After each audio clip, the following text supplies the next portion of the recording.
நல்ல சமாரியன் இயேசு என்னை தேடி வந்தாரே. நல்ல சமாரியன் இயேசு என்னை தேடி வந்தாரே. தந்தை மகன் தூய ஆவியின் பெயராலே ஆமென். எங்கள் அன்பின் பரலோக தந்தையே, இந்த நாளில் இந்த இடத்தை நாங்கள் இங்கு ஆராதிக்க உங்களை துதிக்க மகிமைப்படுத்த ஒன்று கூடியிருக்கின்ற வேலையிலே எங்களை ஒவ்வொருவரையும் அந்த கரங்களுக்கும் பார்த்து கொடுத்து சுபிக்கிறோம். எப்படி சுபிக்கிறோம் என்று கற்றுத்தருகிற ஆவியானவர் எங்களுக்கு இருந்து கற்றுத்தாருமானவரே. எந்த தடைகள் இல்லாத எங்களோடு வல்லெடுத்தமா என்பதை கருத்தில் கொடுத்து சுபிக்கிறதையா. வல்லமையின் ஆவியானவர் எங்களோடு வருகிறாங்க. மகிமையின் தேவ பிரசனம் நட்பை கடந்து வரட்டுமானவர். நீரே குழந்தைகளை பொருட்படுத்துகிறோமாய் அந்த கரங்களுக்கு கொடுத்து சுபிக்கிறோமையா. எல்லாவற்றையும் நீ பொருட்படுத்திக் கொண்டு இந்த இடத்தில் வந்து நாங்கள் ஒவ்வொருவரும் உமது பிரசன்னத்தை நிறைந்தவர்களாக உமது அன்பையும் ஆசீர்வாதத்தையும் பெற்றுக்கொண்ட மக்களாக திரும்பி செல்லும்படி எங்கள் ஒவ்வொருவரையும் ஆட்கொண்டு கலப்பட்டு நடத்துகிறாங்க. வார்த்தை விளையாட்டு மறைந்திருந்து பேசுமானவரை என்ன பேச வேண்டும், எப்படி சிந்திக்க வேண்டும் என்று கற்றுத்தருகிற ஆவியானவர் எங்களோடு கற்றுத்தர வேண்டுமா. எல்லாவற்றையும் உமது கரங்களுக்கு ஒப்புக்கொடுத்து சிந்திக்கிறோமையா. தடைகளை உடைக்கிற ஆவியானவர் எங்களோடு எல்லா தடைகளும் நீக்கப்படுகிறார்கள். இந்த வீட்டை சுற்றி அக்கினியாக எழுப்பப்படுமானவரை நாங்கள் ஏறெடுக்கும் துதிகளையும் ஆராதனைகளையும் சோத்திர வழிகளையும் விண்ணப்பங்களையும் வார்த்தை வழிபாடுகளையும் ஒரு சமூகத்துக்கு கொண்டு வர ஒரு தெய்வ கூட்டத்தை நன்றி இறங்கி வந்து பிரசன்னமாக இருப்பார்களாக. எல்லாவற்றையும் பொறுப்பதற்காக மக்கள் படால்படி சோத்திரம் செலுத்தி இயேசுவின் நாமத்தில் சொல்லிக்கிறோம். நல்ல பிதாவே. ஆமென். ஆவியானவரே, என் அன்பு நேசரே, ஆட்கொண்டு நடத்தும் ஐயா. ஆவியானவரே, என் அன்பு நேசரே, ஆட்கொண்டு நடத்துமையா. உந்தன் பாதைகள் அறிந்திட செய்யும், உம் வழிகள் கற்றுத்தாரும். உந்தன் பாதைகள் அறிந்திட செய்யும், உம் வழிகள் கற்றுத்தாரும். உந்தன் வார்த்தையில் வெளிச்சத்திலே தினம் தினம் நடத்துமையா. உந்தன் வார்த்தையில் வெளிச்சத்திலே தினம் தினம் நடத்துமையா. ஆவியானவரே, என் அன்பு நேசரே, ஆட்கொண்டு நடத்துமையா. கண்ணில் மணி போல காத்தருளும், கழுகு போல சுமந்தருளும். கண்ணின் மணி போல காத்தருளும், கழுகு போல சுமந்தருளும். உந்தன் சிறகுகள் நிழல்களிலே என்னாலும் மூடிக்கொள்ளும். உந்தன் சிறகுகள் நிழல்களிலே என்னாலும் மூடிக்கொள்ளும். ஆவியானவரே, என் அன்பு நேசரே, ஆட்கொண்டு நடத்துமையா. வெயில் நேரத்தில் குளிர் நிழலே, புயல் காற்றில் புகலிடமே. வெயில் நேரத்தில் குளிர் நிழலே, புயல் காற்றில் புகலிடமே. கடுமழையில் காப்பகமே, நான் தங்கும் கூடாரமே. கடுமழையில் காப்பகமே, நான் தங்கும் கூடாரமே. ஆவியானவரே, என் அன்பு நேசரே, ஆட்கொண்டு நடத்துமையா. ஆவியானவரே, என் அன்பு நேசரே, ஆட்கொண்டு நடத்துமையா. நியாய தீர்ப்பில் ஆவியானவரே, சுட்டெரிப்பின் ஆவியானவரே. நியாய தீர்ப்பில் ஆவியானவரே, சுட்டெரிப்பின் ஆவியானவரே. பாவம் கழுவி தூய்மையாக்கும் பரிசுத்த ஆவியானவரே. பாவம் கழுவி தூய்மையாக்கும் பரிசுத்த பரிசுத்த ஆவியானவரே, ஆவியானவரே என் அன்பு நேசரே, ஆட்கொண்டு நடத்துமையா. ஆவியானவரே என் அன்பு நேசரே, ஆட்கொண்டு நடத்துமையா.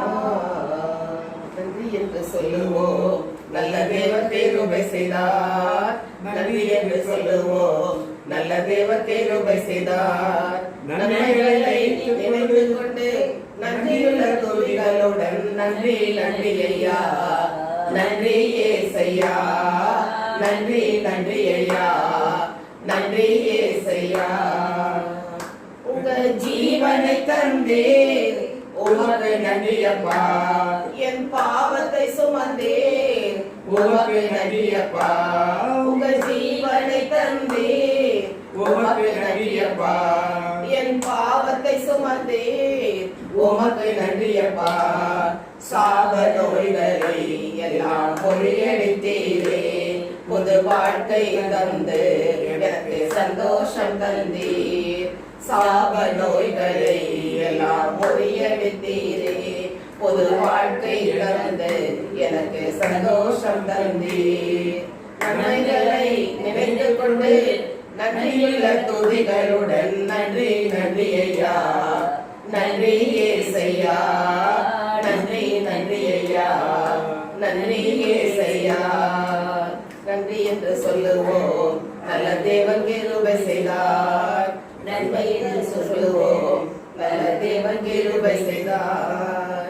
பெயர் சொல்லி அழைத்தே உமக்கு நன்றி அப்பா, உங்க அன்பை அள்ளி தந்தே உமக்கு நன்றி அப்பா. என்னை பெயர் சொல்லி அழைத்தே உமக்கு நன்றி அப்பா, உங்க அன்பை அள்ளி தந்தே உமக்கு நன்றி அப்பா.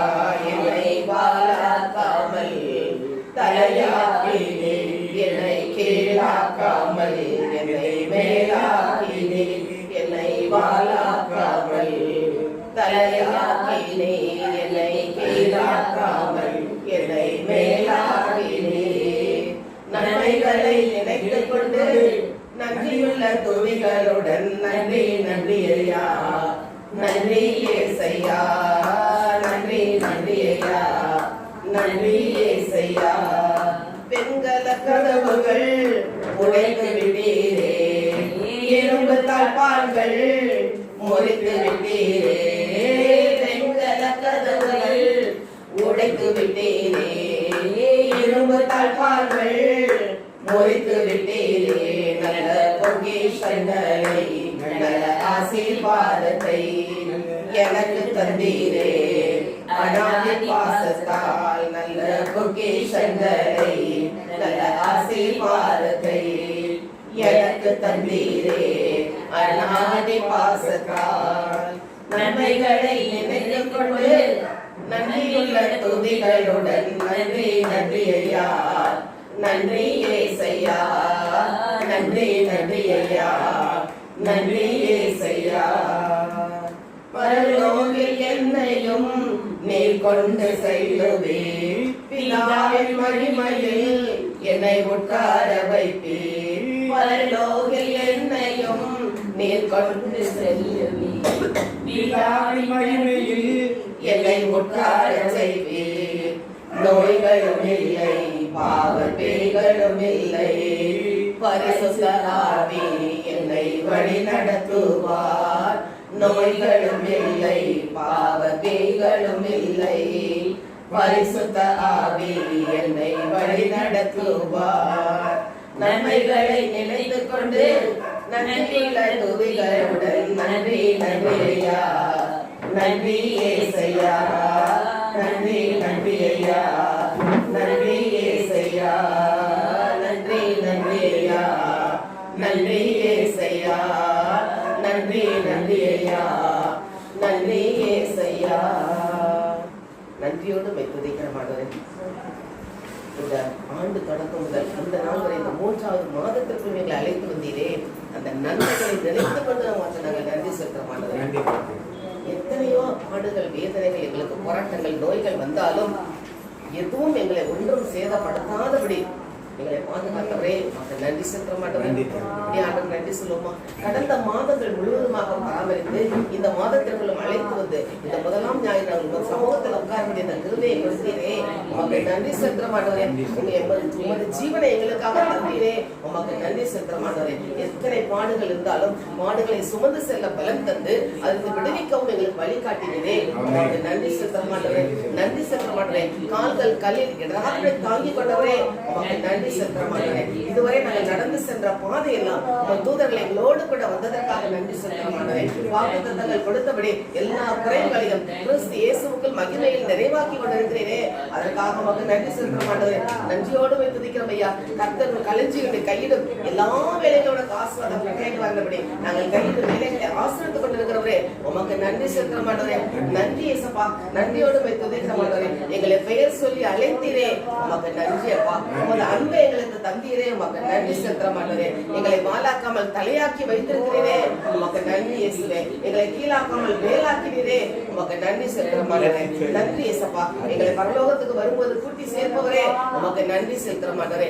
எந்த விதத்துல அப்பா நாங்கள் தளர்ந்து விடாதபடி சோர்ந்து விடாதபடி எங்களை பலப்படுத்துகிற கிறிஸ்துவே, உமக்கு நன்றி இயேசப்பா. திடப்படுத்துகிற ஆவியானவரே, உமக்கு நன்றியோடு துதிக்கிற மாட்டவரே. எல்லாவற்றுக்கும் மேலாக இந்த ஊழியத்தை செய்யும்படி எங்கள் ஒவ்வொருவரையும் நீ தேர்ந்து பண்ணீரே, அதற்காக உமக்கு நன்றி செலுத்த மாட்டவரே.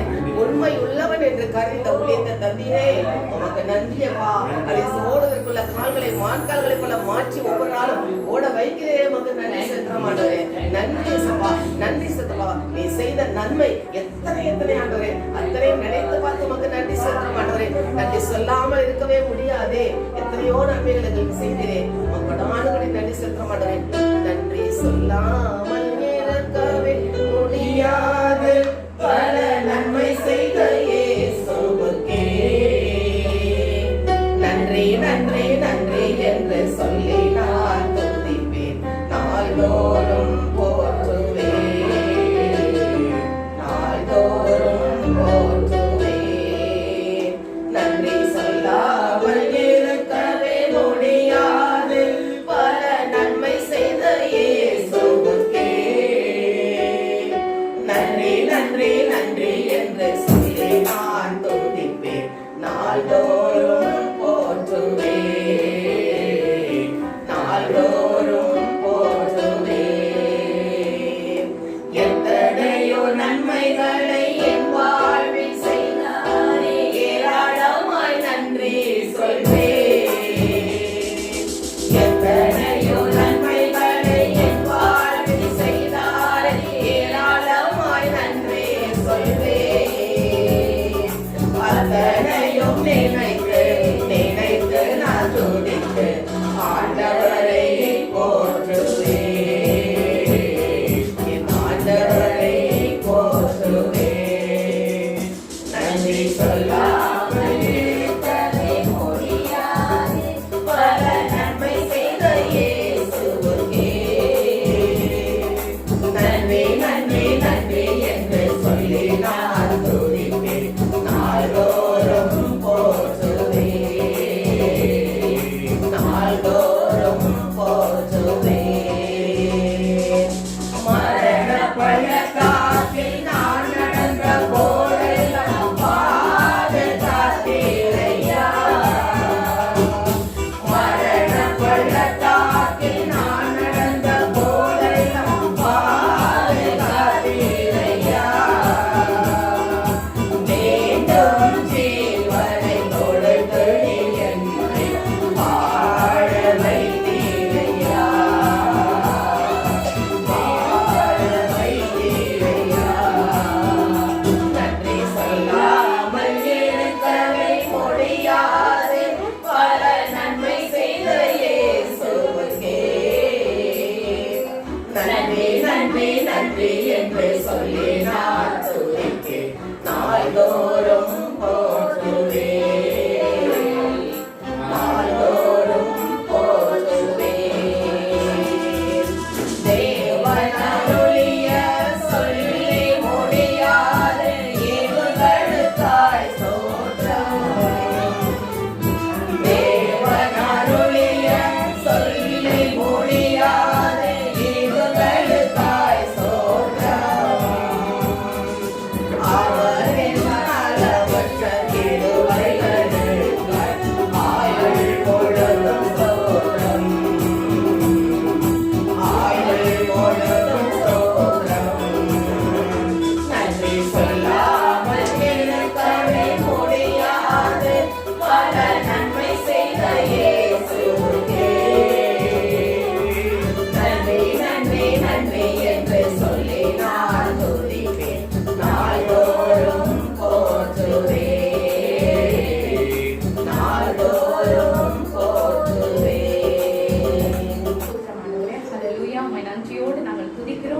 மத்தியில் வாசம் செய்கின்ற எங்கள் தூயாதி தூயனை தேவாதி தேவனை கத்தாதி கர்த்தரே, உம்மை நன்றியோடு நன்றியோடு நன்றியோடு நாங்கள் உம்மை துதிக்கிறோம், அப்பா, ஆராதிக்கின்றோம், நன்றி செலுத்துகிறோம்.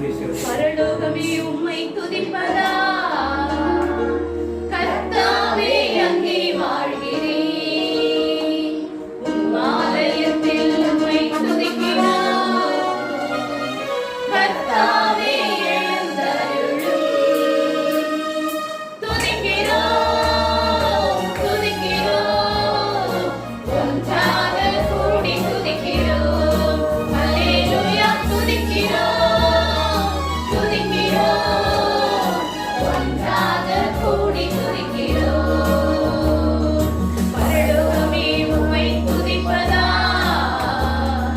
கர்த்தாவே அங்கே வாழ்கிறேன், உம் ஆலயத்தில் உம்மை துதிக்கிறோம், கர்த்தாவே எழுந்தருளும், துதிக்கிறோம் துதிக்கிறோம், ஒன்றாக கூடி துதிக்கிறோம், துதிக்கிறோம் துதிக்கிறோம், ஒன்றாக கூடி துதிக்கிறோம். உந்தன் நாமம் உயர்த்தும் இடத்தில் அங்கே வாசம் செய்வீர்,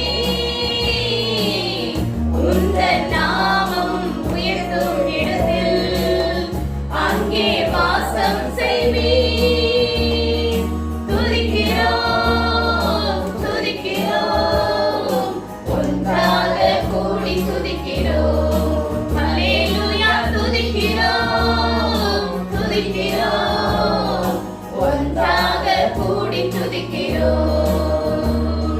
பரலோகமே உம்மை துதிப்பதா,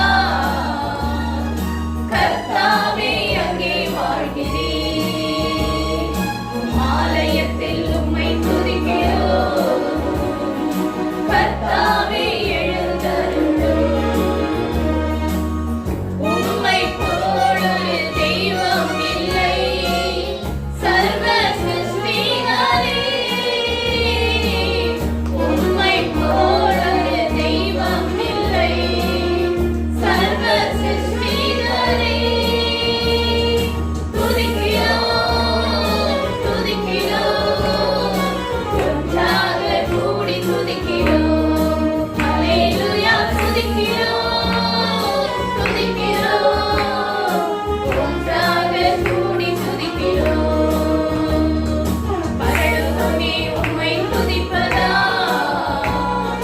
கர்த்தாவே அங்கே வாழ்கிறேன், உம் ஆலயத்தில் உம்மை துதிக்கிறோம், கர்த்தாவே எழுந்தருளும், துதியும் கனமும் மகிமை எல்லாம் உமக்கே செலுத்துகிறோம், துதியும் கனமும் மகிமை எல்லாம் உமக்கே செலுத்துகிறோம், துதிக்கிறோம் துதிக்கிறோம், ஒன்றாக கூடி துதிக்கிறோம், அல்லேலூயா, துதிக்கிறோம் துதிக்கிறோம், ஒன்றாக கூடி துதிக்கிறோம். பரலோகமே உம்மை துதிப்பதா, கர்த்தாவே அங்கே வாழ்கிறேன், உம் ஆலயத்தில் உம்மை துதிக்கிறோம், கர்த்தாவே எழுந்தருளும், துதிக்கிறோம் துதிக்கிறோம், ஒன்றாக கூடி துதிக்கிறோம், அல்லேலூயா, துதிக்கிறோம் துதிக்கிறோம், ஒன்றாக கூடி துதிக்கிறோம். உந்தன் நாமம் உயர்த்தும் இடத்தில் அங்கே வாசம் செய்வீர், உந்தன் நாமம் உயர்த்தும் இடத்தில் அங்கே வாசம் செய்வீர், துதிக்கிறோம் துதிக்கிறோம்,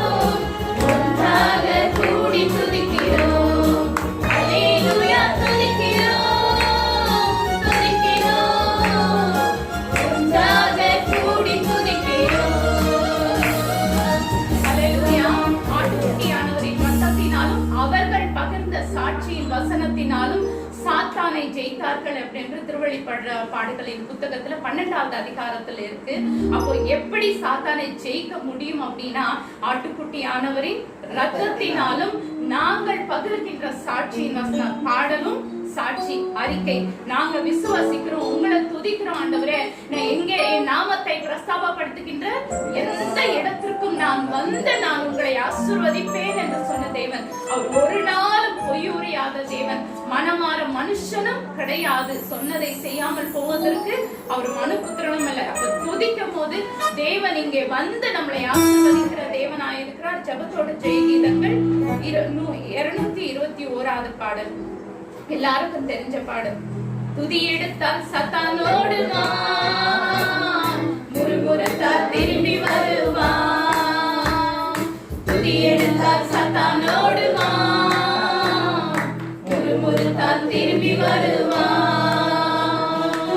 துதித்து பாடி மதிலை இடிப்போம், மகிழ்ந்து பாடி எரிக்கோ பிடிப்போம்.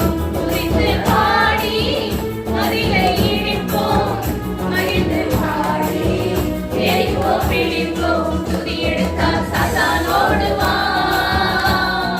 முறுமுறுத்தால் திரும்பி வருவான்.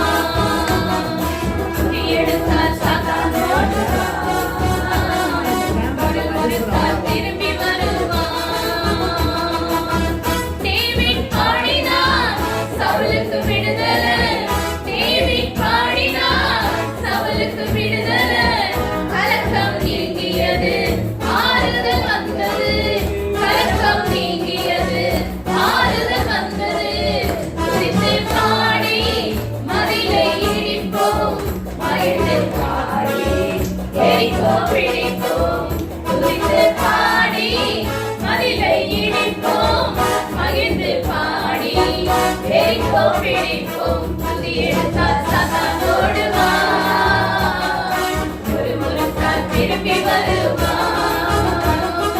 துதி எடுத்தால் சாத்தானோடு முறுமுறுத்தால் திரும்பி வருவான். துதிக்கும் தாவீதுக்கும் கொஞ்சமும் பயமில்லை. துதிக்கும் தாவீதுக்கும் கொஞ்சமும் பயமில்லை. விசுவாச வார்த்தையால் கோலியாத்தை முறியடித்தான். விசுவாச வார்த்தையால் கோலியாத்தை முறியடித்தான். துதித்து பாடி மதிலை இடிப்போம், மகிழ்ந்து பாடி எரிக்கோ பிடிப்போம். துதித்து பாடி மதிலை இடிப்போம், மகிழ்ந்து பாடி எரிக்கோ பிடிப்போம். துதி எடுத்தால் சாத்தானோடு முறுமுறுத்தால் திரும்பி வருவான். துதி எடுத்தால் சாத்தானோடு முறுமுறுத்தால் திரும்பி வருவான். ஹல்லேலூயா. இங்க தாவீது டேவிட் என்ற இடத்துல நம்ம பேரை போட்டுக்கிட்டு நம்மள அந்த இடத்துல வச்சு பாடுவோமா? பூர்ணிமா பாடினால் யாருக்கு விடுதலை? குடும்பத்துல யாருக்கு விடுதலையோ அவங்களுக்கு கர்த்தர் நிச்சயமா விடுதலை கொடுப்பார். கர்த்தருடைய பரிசுத்த நாமத்துக்கு ஸ்தோத்திரம். நிட்டானியா வயித்துல குட்டி பாப்பாவை இருக்கும்போது இந்த வார்த்தையை நாங்க அறிக்கை செஞ்சு பாடி இருக்கிறோம். தேவன் அந்த காரியங்களை நிச்சயமா நிறைவேற்றுவார் என்ற விசுவாசத்தோடு இருக்கிறோம். துதிக்கும் தாவீதுக்கு அப்படிங்கும்போது துதிக்கும் எனக்கு கொஞ்சமும் பயம் இல்லை. விசுவாச வார்த்தையினால் நம் எதிரியாகிய சாத்தானை கோலியாத்தா இருந்தாலும் கோலியாத்து வந்து பிலிஸ்திய ஒரு அரக்கன். நமக்கும் இன்னைக்கு எதிர்ப்புகள், வியாதி, பயங்கள், கடன்கள் அப்படின்ற எத்தனையோ கிறிஸ்தியர்கள் இருக்காங்க. அப்போ நம்ம உணர்ந்து இந்த விசுவாசத்தோட துதிக்கும் எனக்கும் கொஞ்சமும் பயமில்லை. துதிக்கும் எனக்கும் கொஞ்சமும் பயமில்லை. விசுவாச வார்த்தையினால் கோலியாத்தை முறியடிப்பேன். விசுவாச வார்த்தையினால் கோலியாத்தை முறியடிப்பேன். பாடி மகிழ்ந்து இடிப்போம், மகிழ்ந்து பாடி எரிக்கோ பிடிப்போம். துதித்து பாடி மதிலை இடிப்போம், மகிழ்ந்து பாடி எரிக்கோ பிடிப்போம். துதி எடுத்தால் சாத்தானோடு முறுமுறுத்தால் திரும்பி வருவான். துதி எடுத்தால் சாத்தானோடு முறுமுறுத்தால் திரும்பி வருவான்.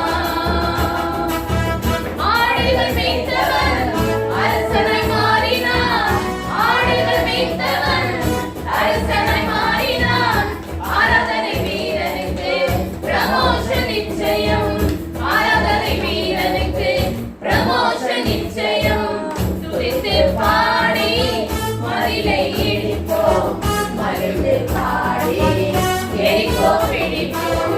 துதித்து பாடி மதிலை இடிப்போம், மகிழ்ந்து பாடி எரிகோ பிடிப்போம். துதியெடுத்தால் சகானோடு வா, ஒரு முறையில் வருவா. துதியெடுத்தால் சகானோடு வா, திரும்பி வருவா. மீனின் வயிற்றிலே யோனா துதித்தார், மீனின் வயிற்றிலே யோனா துதித்தார். கட்டளை பிறந்தது போனா நினைவே, கட்டளை பிறந்தது போனா நினைவே. துதித்து பாடி மதிலை இடிப்போம், மகிழ்ந்து பாடி எரிகோ பிடிப்போம். துதித்து பாடி மதிலை இடிப்போம், மகிழ்ந்து பாடி எரிகோ பிடிப்போம். துதியெடுத்தால் சகானோடு வா, ஒரு முறுக்கால் திரும்பி வருவா. துதியெடுத்தால் சகானோடு வா, ஒரு முறுக்கால் திரும்பி வருவா. வாயிலே பலம், கையிலே திருவசனம், வாயிலே பலம், கையிலே திருவசனம். சுயத்தை உடைத்து ஜெயத்தை எடுப்போம், சுயத்தை உடைத்து ஜெயத்தை எடுப்போம். துதித்து பாடி மதிலை இடிப்போம், மகிழ்ந்து பாடி எரிகோ பிடிப்போம். துதித்து பாடி மதிலை இடிப்போம், மகிழ்ந்து பாடி எரிகோ பிடிப்போம். துதித்து பாடி மதிலை இடிப்போம், மகிழ்ந்து பாடி எரிகோ பிடிப்போம். துதித்து பாடி மதிலை இடிப்போம், மகிழ்ந்து பாடி எரிகோ பிடிப்போம். துதித்து பாடி மதிலை இடிப்போம், மகிழ்ந்து பாடி எரிகோ பிடிப்போம். துதித்து பாடி மதிலை இடிப்போம், மகிழ்ந்து பாடி எரிகோ பிடிப்போம். துதியெடுத்தால் சகானோடு வா, ஒரு முறைத்தால் திரும்பி வருவா. துதியெடுத்தால் சகானோடு வா, ஒரு முறைத்தால் திரும்பி வருவா. ஹல்லேலூயா. ஹல்லேலூயா. நமக்கு எல்லாருக்கும் தெரியும் 2 நாளாகமம் 20வது அதிகாரத்துல யோசபாத்தின் ராஜாவை குறித்து எழுதப்பட்டிருக்கு. யோசபாத் ராஜாக்கு விரோதமாக 3 ராஜாக்கள் கூடி பாளையம் இறங்கி வந்தாங்க. அப்போ யோசபாத் ராஜா செஞ்ச நல்ல காரியம் என்ன அப்படின்னா, எனக்கு எவ்வளவு பலம் இருக்கு அப்படின்னு சொல்லிட்டு அவரு பலத்தை எண்ணல, தளபதிகளை கூப்பிட்டு வச்சு நம்ம எப்படி யுத்தத்துக்கு போலாம் அப்படின்னு சொல்லிட்டு அவரு பிளான் போடல. மாறாக தேவ சமூகத்துல போயிட்டு தன்னோட பிரச்சனை, ஆண்டவரே இந்த மாதிரி என்னை சுத்தி 3 ராஜாக்கள், ஆண்டவரே 3 ராஜாக்கள் என்னை சுத்தி எதிர்த்து வராங்க, நான் என்ன பண்ணணும் அப்படின்னு சொல்லும்போது கர்த்தரே கொடுத்த ஆலோசனை தான், நீ எதுக்கும் கலங்காத. முன்னாடி யாரை நிக்க வைக்கிறேன்னா, யுத்தத்துக்கு போகும்போது முன்னாடி பலசாலிகளை நிக்க வைப்பாங்க. ஆனா கர்த்தர் சொல்வாரு, யூதா கோத்திரத்தின் புத்திரர்கள் துதி செய்யறவங்களை முன்னாடி நிக்க வைங்க. அவங்க சொல்ல வேண்டியது என்னன்னா, கர்த்தர் நல்லவர், அவர் கிருபை என்றும் உள்ளது என்று தேவனுடைய மகத்துவங்களை சொல்லி பாடினார்கள் அப்படின்னு. அப்ப துதிக்கிற அவங்க நின்னாங்க, எதிரிகள் தங்களுக்குள் வெட்டுண்டு மடிந்தார்கள் அப்படின்னு சொல்லிட்டு நம்ம எல்லாம் வாசிக்கிறோம். அதனால இந்த நேரத்துல, அதுவும் இந்த சிலுவை தியான நாட்கள இயேசு எல்லாவற்றையும் சிலுவையில ஜெயித்து முடிச்சிட்டார். ஹல்லேலூயா. எல்லா சாபத்தை சிலுவையில் ஜெயித்து முடிச்சிட்டார். நமக்கு விரோதமாக இருந்த கையெழுத்தை இயேசு சிலுவையில் அறைந்து தீர்த்து விட்டார். வியாதிகளை சிலுவையில் சுமந்து தீர்த்து விட்டார்.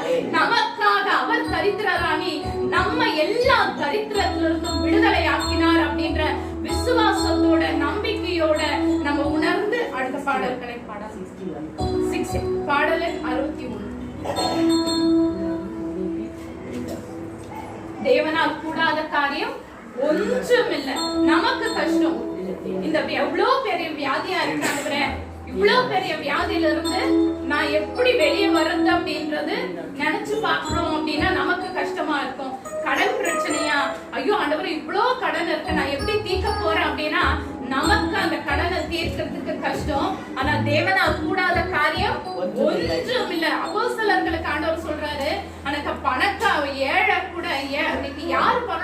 ராஜ்யத்துக்கு போயிடுவாங்க அப்படின்னா ஒட்டகம் கூட ஊசி காதுல நுழைஞ்சிரும். பணக்காரர்கள் பரலோக ராஜ்யத்தில் பிரவேசிப்பது கூடாத காரியம். அப்ப யாரு தான் முடியும்? பணக்காரங்க அப்படின்னாக்கா பணம் நிறைய வச்சுட்டு இருந்தா பரலோகம் போக முடியாதுமானாக்கா அப்படி கிடையாது. அதோட நோக்கம் வந்து உள்ளத்தில் எளிமையானவர்கள், கர்த்தரை ஏற்றுக்கொண்டவர்கள், இருதயத்தில் தாழ்மை உள்ளவர்கள் தேவனுடைய ராஜ்யத்தில் இருப்பார்கள் என தேவன் சொல்லிட்டு, உங்களுக்கு இது கஷ்டம் தான். ஏழையா இருந்தாலும் பணக்காரனா இருந்தாலும் பாவிகளா இருந்தாலும் அவங்கள பரலோகத்துக்குள்ள கொண்டு வரது உங்களுக்கு கஷ்டம் தான். ஆனா எனக்கு அது லேசான காரியம், தேவனால் கூடாத காரியம் ஒன்றுமில்லை. அது இதே வார்த்தை மரியாதை கிட்டயும் சொல்லுவாங்க. ஆண்டவரே நான் கன்னி ஆயிடுச்சேன், எப்படி இது நடக்கும்? என் வயிற்றுல எப்படி ஒரு குழந்தை பிறப்பானாக்கா தேவனால் கூடாத காரியம் ஒன்றுமில்லை. இயற்கைக்கு அப்பாற்பட்டது, இயற்கைக்கு மேற்பட்ட காரியங்களை செய்ய நம் தேவன் போதுமானவராய் இருக்கிறார். இந்த பாடல் புத்தகத்துல, நம்மளோட பாடல் புத்தகத்துல 61வது பாடல், எதுவும் இல்ல உம்மால் ஆகாதது எதுவும் இல்ல, ஆகாதது எதுவும் இல்ல உம்மால் ஆகாதது எதுவும் இல்ல,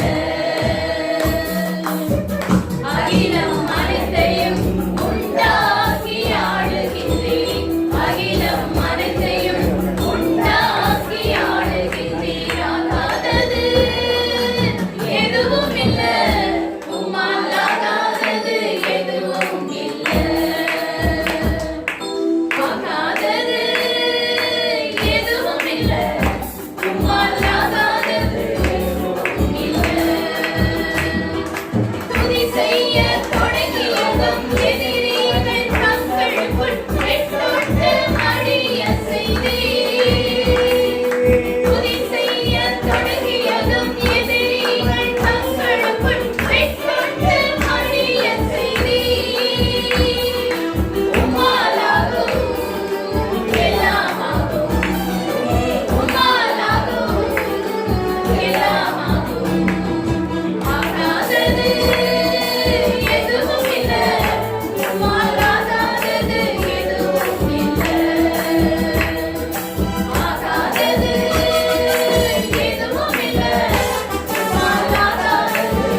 சதி செய்ய தொடங்கியதும் எதிரிகள் தங்களுக்குள் வெட்டாண்டு மாறிய செய்தி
அந்த ராஜாவோட ஆரம்ப நாட்கள் எப்படி இருந்துச்சுன்னா, கர்த்தரை விசாரிச்சு விசாரிச்சு தேடிட்டு இருந்தாங்க. அந்த ராஜா யாருன்னு நீங்க கண்டுபிடிங்க.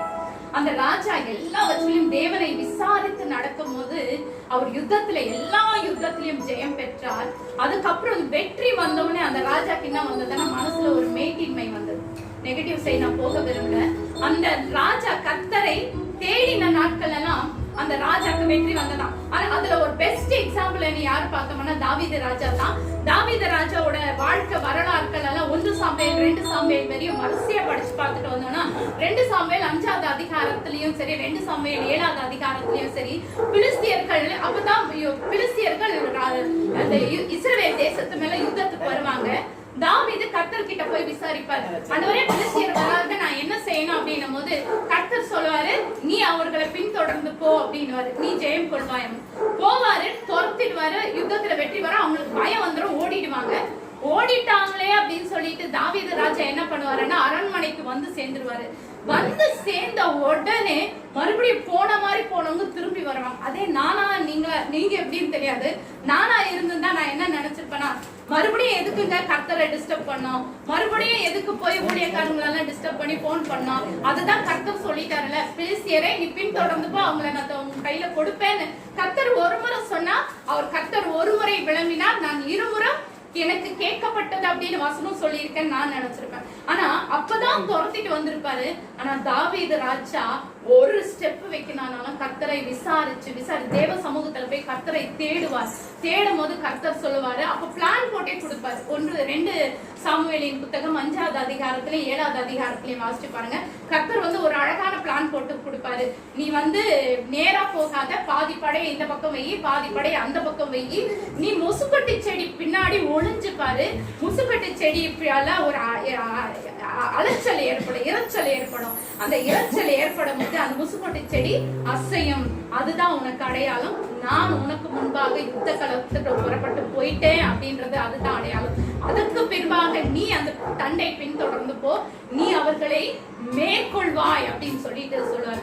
அப்போ கர்த்தரை தேடி தேடி பண்ணதுனால தாவீது ராஜா ஒரு யுத்தத்திலையும் தாவீது ராஜாவுக்கு தோல்வியே கிடையாது. ஏங்க தோல்வி கிடையாது அப்படின்னா, தாவீது ஒவ்வொரு சூழ்நிலையிலும் கர்த்தரை தேட தன்னை ஒப்பு கொடுத்தான். அப்ப இன்னைக்கு நாம இந்த நேரத்துல எத்தனையோ பேர் எத்தனையோ காரியங்கள்ல இருக்காங்க. நாம இன்னைக்கு கர்த்தரை தேடி வந்ததுனால கர்த்தர் நம்மளை கைவிட்டுருவாரா? ஒரு நாளும் கைவிட மாட்டார். உள்ளத்தின் விருப்பங்களை, ஏக்கங்களை, எண்ணங்களை தேவன் நிறைவேற்ற வல்லவராயிருக்கிறார். விசுவாசத்தோடு பாடலை 323ஆம் பாடல், ஜெபத்தோட ஜெய கீதங்கள் 323ஆம் பாடல். ரொம்ப எளிமையான பாடல், தெரியாதவங்க கூட ஈஸியா கேட்ச் பண்ணிக்கலாம். கர்த்தரை தேடின நாட்களெல்லாம் காரியம் வாய்க்க செய்தாரே, எத்தனை எத்தனை நன்மைகளோ ஏசப்பா செய்தாரே. உற்சாகமாய் கரங்களை தட்டி, கர்த்தரை தேடின நாட்களெல்லாம் காரியம் வாய்க்க செய்தாரே, எத்தனை எத்தனை நன்மைகளோ ஏசப்பா செய்தாரே, எத்தனை எத்தனை நன்மைகளோ ஏசப்பா செய்தாரே. இறுதி வரை என் வாழ்வு ஏசப்பா உமக்கு தானே. இறுதி வரை அறிக்கை செய்வோம். இறுதி வரை என் வாழ்வு உமக்கு மட்டும்தான் ஏசப்பா, உமக்கு தானே. இது மட்டும்தான் பாடுறாங்க. அந்த சைடு பாட்டை காரியமாய்க்க செய்தாரே, எத்தனை எத்தனை நன்மைகளோ ஏசப்பா செய்தாரே, எத்தனை எத்தனை நன்மைகளோ ஏசப்பா செய்தாரே. கால்கள் தள்ளாட விட மாட்டார், காக்கும் தேவன் உறங்க மாட்டார். கால்கள் தள்ளாட விட மாட்டார், காக்கும் தேவன் உறங்க மாட்டார். இஸ்ரவேலை காக்கிறவர் என்னாலும் தூங்க மாட்டார். இஸ்ரவேலை காக்கிறவர் என்னாலும் தூங்க மாட்டார். இறுதி வரை என் வாழ்வு ஏசப்பா உமக்கு தானே. இறுதி வரை என் வாழ்வு ஏசப்பா உமக்கு தானே. கர்த்தரை தேடின நாட்களெல்லாம் காரியம் வாய்க்க செய்தாரே,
எத்தனை நன்மைகளோ ஏசப்பா செய்தாரே எத்தனை எத்தனை நன்மைகளோ ஏசப்பா செய்தாரே எத்தனை எத்தனை நன்மைகளோ ஏசப்பா செய்தாரே எத்தனை எத்தனை நன்மைகளோ ஏசப்பா செய்தாரே எத்தனை எத்தனை நன்மைகளோ ஏசப்பா செய்தாரே எத்தனை எத்தனை நன்மைகளோ ஏசப்பா செய்தாரே எத்தனை எத்தனை நன்மைகளோ ஏசப்பா செய்தாரே.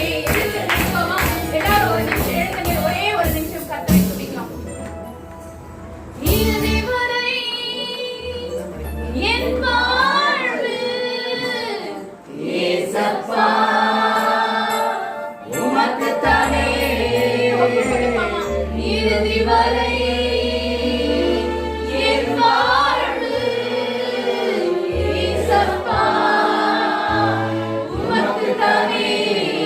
ஆண்டவரே, நாங்களும் உம்மை தேட வந்திருக்கிறோம் அப்பா. கர்த்தரை தேடினவர்களுக்கு ஒரு நன்மையும் குறையாது என்று நாங்கள் வாசிக்கிறோமே சுவாமி. நாங்கள் உம்மை விசுவாசிக்கிறோம் ராஜா. நாங்கள் உம்மை தேடி வந்திருக்கிறோம் அப்பா.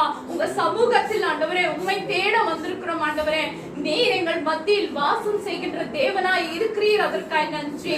அதில் நாங்கள் விசுவாசிக்கிறோம், உம்மை உயர்த்துகிறோம், உம்மை போற்றுகிறோம், உம்மை ஆராதிக்கின்றோம், உம்மை மகிமைப்படுத்துகிறோம் ராஜா. ஆண்டவரே, இந்த சிலுவை தியான நாட்களில் அப்பா நீர் செய்து முடித்ததை ஆண்டவரே நாங்கள் நன்றியோடு நினைவு கூறுகிறோம் ஆண்டவரே. நாங்கள் உம்மை நோக்கி பார்க்கிறோம் சுவாமி. உம்மை நோக்கி பார்த்தவர்கள் பிரகாசம் அடைந்தார்கள். அவர்கள் முகங்கள் ஒருபோதும் வெட்கப்பட்டு போனதே இல்லை என்று நாங்கள் விசுவாசிக்கிறோம் அப்பா. நாங்கள் உம்மை நோக்கி பார்க்கிறோம் ராஜா. எங்கள் சிலுவை நாதரை நோக்கி பார்க்கிறோம். எங்கள் நசரேயனாக இயேசு கிறிஸ்துவை பார்க்கிறோம். எங்களுக்காக அடிக்கப்பட்ட ஆட்டுக்குட்டியானவரே நாங்கள் உம்மை பார்க்கிறோம் ஆண்டவரே. நீர் எங்களுக்காக அடிக்கப்பட்டீர், பிக்கப்பட்டீரே. எங்களுக்கு நாங்களுக்கு வர வேண்டிய ஆக்கினைகளை நீர் சிலுவையில் சுமந்து தீர்த்தீரே. உமக்கு நன்றி. எங்களை விடுதலையாக்கினீரே நன்றி. பிதாவோடு ஒப்புரவாக்கினீரே நன்றி. திரைச்சீலைகளை சரீரத்தில் கிழித்து போட்டீரே நன்றி.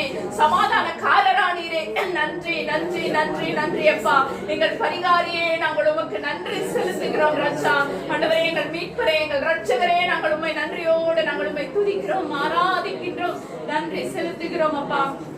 ஹல்லேலூயா ஹல்லேலூயா ஹல்லேலூயா ஹல்லேலூயா ஹல்லேலூயா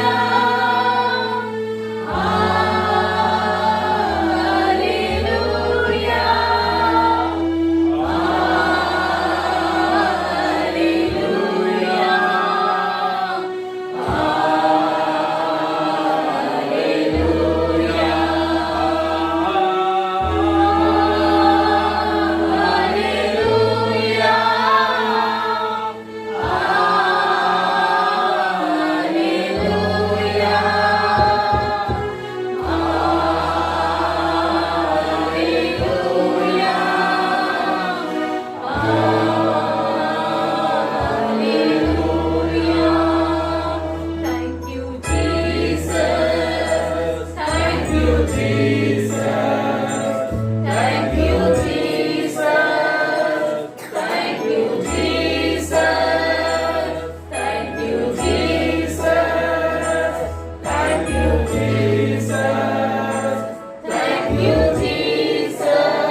தியானங்கள் நிறைய பண்ணியிருக்கோம்.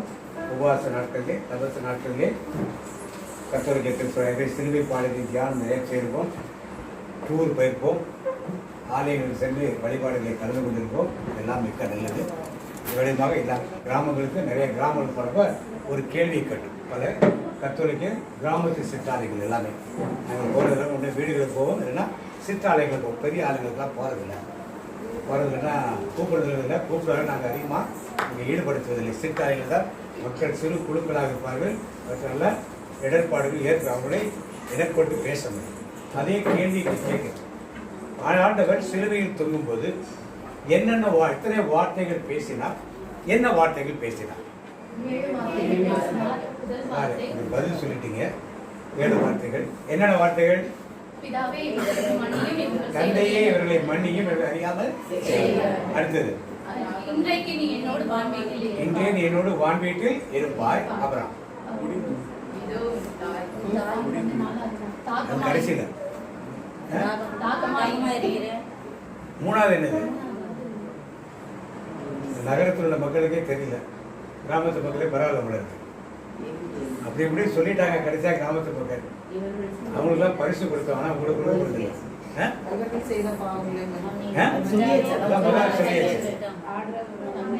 மூணாவது என்னது? இவரே உன் தாய், அம்மா இதோ உன் மகன். 3வது. அடுத்தது, தாகமாக இருக்கிறேன். அடுத்தது 4வது அது கிடையாது. 4வது என்னது? ஏலோயி ஏலோயி லாமா சபக்தானி. 5வது தாகமாக இருக்கிறேன். 6வது எல்லாம் நிறைவேறிச்சு. 8வது முதல் வார்த்தை தந்தையும் கையில் ஆவி ஒப்புக்கொடுங்கன்னு சொன்னார். கடைசி வார்த்தை தந்தையும் கையில் ஆவி ஒப்புக்கொடுங்க. தந்தையே இவர்களை மன்னின்னு சொன்னார். கடைசியில தந்தையே சொல்றார், தந்தையே உன் கையில் ஆவி இருக்கும். 4வது வார்த்தை ஏலி ஏலி லாமா சபக்தானி. எல்லாமே அரபிக் மொழியில் தான் அவர் பேசினார். அந்த ஒரு வார்த்தை மட்டும் மார்க் நற்செய்தியிலும் மத்திய நற்செய்தியிலும் உலகத்தில் எந்த மொழி பைபிள் எடுத்தீங்கனாலும் என்ன பண்ண மத்திய வந்தா ஏலி ஏலி லாமா சபக்தானி, மார்க் வந்தா ஏன் அரபிக் மொழியில் அப்படியே போடப்படும். நாம எல்லாம் கிறிஸ்தவர்கள் தானே, பரம்பரை கிறிஸ்தவர்கள். அடுத்தது பாரம்பரிய அடைமொழினா ரோமன் கத்தோலிக்க கிறிஸ்தவர்கள், தோமியார் கிறிஸ்தவர்கள், இன்னும் என்னென்ன அடைமொழியெல்லாம் போடப்படும். அப்படிப்பட்ட நமக்கு இப்படி ஒரு சத்தியம் தெரியாம இருக்கிறது வாய்ப்பே கிடையாது. ஏன்னா எத்தனையோ தபசுகாரர்கள் பார்த்துட்டோம், எத்தனையோ தவக்கால தியானங்களை உட்கார்ந்துட்டோம், எத்தனையோ முறை சிலுவை பாடலை தியானித்துட்டோம், ஆண்டவர் சிலுவை தொங்கலுக்காக எத்தனையோ முறை தியானித்தோம். இது தெரியாம இருக்காது நினைக்கிறேன். அதனால கேட்கிறேன், ஏன் அந்த ஒரு வார்த்தை மட்டும் அரபிக் மொழியிலேயே போடப்படும்?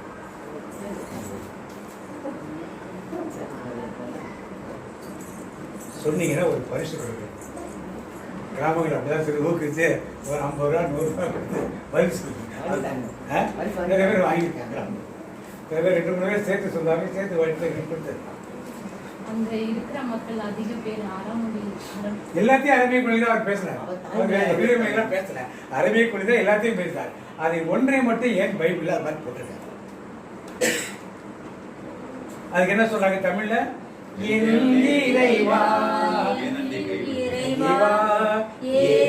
என்னை கைவிடுகின்றீர், என் இறைவா என் இறைவா என்னை கைவிடுகின்றீர். என்ன அர்த்தம் கொடுத்துருக்கு? என் இறைவன். முதல்ல தந்தையை கூப்பிட்டாரு, கடைசியில தந்தையை கூப்பிட்டாரு. நமக்கு ஜெபிக்க கற்றுக்கொடும் போது விண்ணுலகிரங்கள் தந்தையை கற்றுக்கொண்டார். தந்தையும் நானும் ஒன்றாய் இருக்கிறோம் சொன்னார். நான் என்னை பார்த்து தந்தையை பார்த்தேன்னு சொன்னார். யூதர்கள் பற்றியிலே கடவுள் பேரை சொல்றதுக்கே பயப்படுவார். யெகோவா தேவன் அதோட நிப்பாட்டிக்குவார். அது போல பேரை சொல்றதுக்கே பயப்படுவார். இவர் வந்து என்ன கற்பித்தாரு? அவர் யாரு? உண்மை அப்பான்னு கூப்பிட ஆசை, உண்மை அப்பான்னு கூப்பிட, உண்மை அம்மான்னு கூப்பிட ஆசை, உண்மை அம்மான்னு கூப்பிட. மகன் உறவை பாட்டு நம்மை கற்றுக் கொடுத்தார். அப்படிப்பட்ட தேவன் முதல் ஆரம்பத்தில் தந்தையும் சொன்னார், கடைசியிலையும் தந்தையும் சொன்னார். நடுவில் மற்றும் ஏன் என் இறைவா என்று சொன்னார். பிதாவின் முகம் பாவத்தின் முகம் மறைக்கப்பட்டது, உலகத்தின் பாவம் இயேசு நல்ல பிதாவின் முகம் மறைக்கப்பட்டது. பாப்பா கரெக்டா சொல்லு. பாப்பா சொல்றது தெரியாது, என்ன புரிஞ்சான்னு தெரியல. பிதாவானவர் இயேசு கிறிஸ்துவிலே பாவத்தை சுமத்தப்பட்டதனாலே நான் சொன்ன உலகத்தின் பாவங்களை போக்குகிற அவர்கள் எல்லா பாவங்களையும் சுமத்தப்பட்டதாலே பாவத்துக்கும் பிதாவுக்கும் தூரம் ரொம்ப. தூதர்கள் தப்பு செஞ்சப்பே தண்டிச்சுட்டார். பாவத்தை சுமந்ததுனாலே பாவத்தை பார்க்க அவரால் என்ன பண்ணல முடியும். இமைப்பொழுது என்ன பண்ணிட்டாரு? இதுவரைக்கும் பிதாவும் சுதரும் ஒன்றாய் இருந்தவர்கள் இமைப்பொழுது என்ன பண்ணிட்டாரு? பிரிஞ்சுட்டாங்க. ஏன்? பாவத்தை அவரால் சகித்துக் கொள்ள முடியும். இமைப்பொழுது பிரிந்ததுனாலே அப்பதான் பிரிஞ்சிட்ட துக்கத்தில் தான் அவர் சொன்னார். என்னை விட்டு நீங்க என்ன பண்ணீங்க? பிரிந்து விட்டீர்கள் துக்கத்தில் சொன்னதால்தான் அந்த ஒரு வார்த்தையை மட்டும் என்ன பண்றாங்க? அரமைக்குள்ள. இதை பார்த்து இஸ்லாமியரும் யூதர்களும் பெரிய டிபேட் நடத்துவாங்க.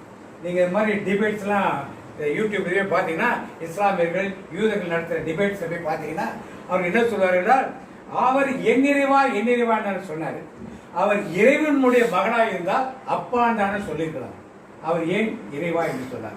அப்ப அவர் இறைமகன் கிடையாது. அவர் ஒரு தூதர், அவர் ஒரு தீர்க்கதரிசி என்று ரெண்டு பேரும் டிபேட் பண்ணாங்க. இது நீண்ட நாட்களாக இருக்கிற ஒரு டிபேட். இதற்கு ஏற்றாற் போல நம்முடைய போதகர்கள் பலர் என்ன பண்ணாங்க? அவர் மனுஷ சுவாபத்தில் இருந்ததனாலே வேதனை தாங்காமல் இறைவான் கூப்பிட்டார் சொல்லி கொடுத்துட்டார். இதை அவர்கள் வேற ஒரு காட்சியாக எடுத்துக்கொண்டார். எனவே எதுக்காக சொன்னார்? அவர் என்னிறைவான் எதுக்கு சொன்னாரு?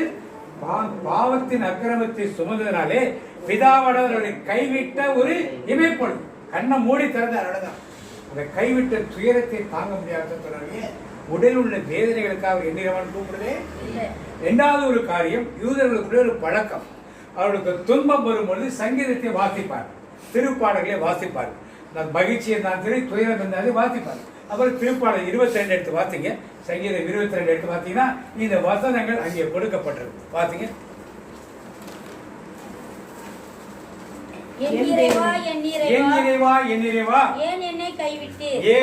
ஆரம்பிச்சாங்கன்னா யூதர்களுக்கு பழக்கம் ஒருத்தர் ஆரம்பிச்சாங்கன்னா அடுத்தவங்க அடுத்த சங்கி வரிகை வாசிப்பார். இப்படியே வரிசையா வாசித்து சங்கீதத்தை வாசி பிடிப்பார். அங்கே யூதர்கள் நிறைய பேர் இருந்தார்கள். பிதாவானவர் தன்னை கைவிட்டார் என்ற எண்ணத்தில் அவர் வாட்டை பாடும்போது அவர் சங்கீதத்தை எடுத்துதான் பாடினார். அவர் தானா தன் துயரத்துக்காக பாடி சங்கீதத்தை கொடுத்துதான் எடுத்து பாடி. இதை வேத வல்லுநர்கள் தெளிவாக தெளிவுபடுத்துகிறார். குறிப்பாக இஸ்லாமிய யூதர்களும் இப்படிப்பட்ட ஒரு குற்றச்சாட்டை வைக்கிற நேரத்தில் இதுதான் பின்னால் இருக்கிற ஒரு தியாலஜின்னு சொல்றாங்க. இறையியலுக்கு பின்னால இதுதான் சொல்லுதுன்னு சொல்றாரு. அதை நாம் அறிந்து கொள்வோம். இன்னைக்கு டாபிக் அது இல்ல. இன்னைக்கு டாபிக் பாவமும் பேரன்பும். பாவமும் பேரன்பும் ரெண்டு ஒன்னோட சேர்ந்து போமா? போமா? போவாது. வாசிங்க ரோமர் 5:20 வாசிங்க. ரோமர் 5:20 வாசிங்க. பைபிள் தான். நியாயப்பிரமாணம் வந்தது. அப்படி இருந்தும் பாவம் பெருகின இடத்தில் கிருபை அதிகமாய் பெருகிற்று. திருப்பி வாசிங்க. புதுமொழி வாசிங்க. குற்றம் செய்ய வாய்ப்பு பெருகும்படி சட்டம் இடையில் நுழைந்தது. ஆனால் பாவம் பெருகிய இடத்தில் அருள் பொங்கி வழிந்தது. அது எப்படிதான்? அருள் பொங்கி வழிஞ்சான். பாவம் பரன் ஒன்னா இருக்குமா இருக்காது? அதான் திருப்பி வாசி. திருப்பி யாராவது பின்னால வாசிக்குமா? நீங்க திருப்பி பைபிள் வச்சுக்கலாமா? மேலும் மீறுதல் பெருகும்படிக்கு நியாயப்பிரமாணம் வந்தது. அப்படி இருந்தும் பாவம் பெருகின இடத்தில் கிருபை அதிகமாய் பெருகி. கிருபை என்ன ஆயிடுச்சு? அப்ப நான் பாவம் அதிகமாக செய்தால் என்பது என்ன கிருபை வரும்? கிருபை எப்படி இருக்கும்? என்ன பண்றாங்க? கிருபையால் நிலைநிற்கிறோம், தேவ கிருபையால் நிலைநிற்கிறோம். இது கேட்பதற்கு கொஞ்சம் வித்தியாசமாக இருக்கும். சத்தியங்களை தெளிவாக வேதத்தின் வார்த்தைகளை பற்றி அறிந்து கொள்ளும்போது தெளிவுழக்க பிறகு இன்னைக்கு பல சபைகள் இருக்கிறது. கத்தோலிக்க திருச்சியில் இருக்கு, புராட்டஸ்டன்ட் திருச்சியில் இருக்கு, லூத்தரன் இருக்கு, இசி இருக்கு, இசிஐ இருக்கு, பெண்டிகாஸ்ட் சர்ச்சுகள் இருக்கு, இன்னும் மெத்தடிஸ்ட் இருக்கு, எத்தனையோ ஈஸ்டர்ன் சர்ச்சு, வெஸ்டர்ன் சர்ச்சு, இப்படி பெரிய டினாமினேஷன் ஒரு 43 இருக்கு. கத்தோலிக்க திருச்சியில் ஒரு 24 டினாமினேஷன் இருக்கு. ஒவ்வொருவரும் ஒரு கருத்துக்களை சொல்லுவாங்க. இது சரியா, அது சரியா, அது சரி. எதுவாக இருந்தாலும் வேதத்தின்படி இருந்தால் அது கரெக்ட். அவ்வளவுதான். வேதத்தின்படி இல்லை என்றால் அது சரி. அது முடிஞ்சு. அப்ப பாவம் கிருபை உண்டா இருக்கும் என்பது நாம் அறிந்து கொள்ளணும். எங்கே பாவம் அதிகமா பெறுகிறதோ அங்கே கிருமியும் அதிகமா. இன்னைக்கு வேதத்தின் வார்த்தை வழியாக நாம் அதை எப்படி என்று பார்த்துக் கொள்வோம். ஒரு சில சமயம் பாவத்தை குறித்தே சொல்லிக் கொண்டிருப்பாங்க. என்ன சொல்றார்கள்? நான் பாவி இயேசுவே என் வாழ்வை மாற்றுமே. ஒரு சில பேர் கிரேஸ் இன்னைக்கு நிறைய பார்க்கணும். Grace, super grace, hyper grace. பாருங்க, உன்னை பாவம் பண்ண பிரச்சனையே கிடையாது.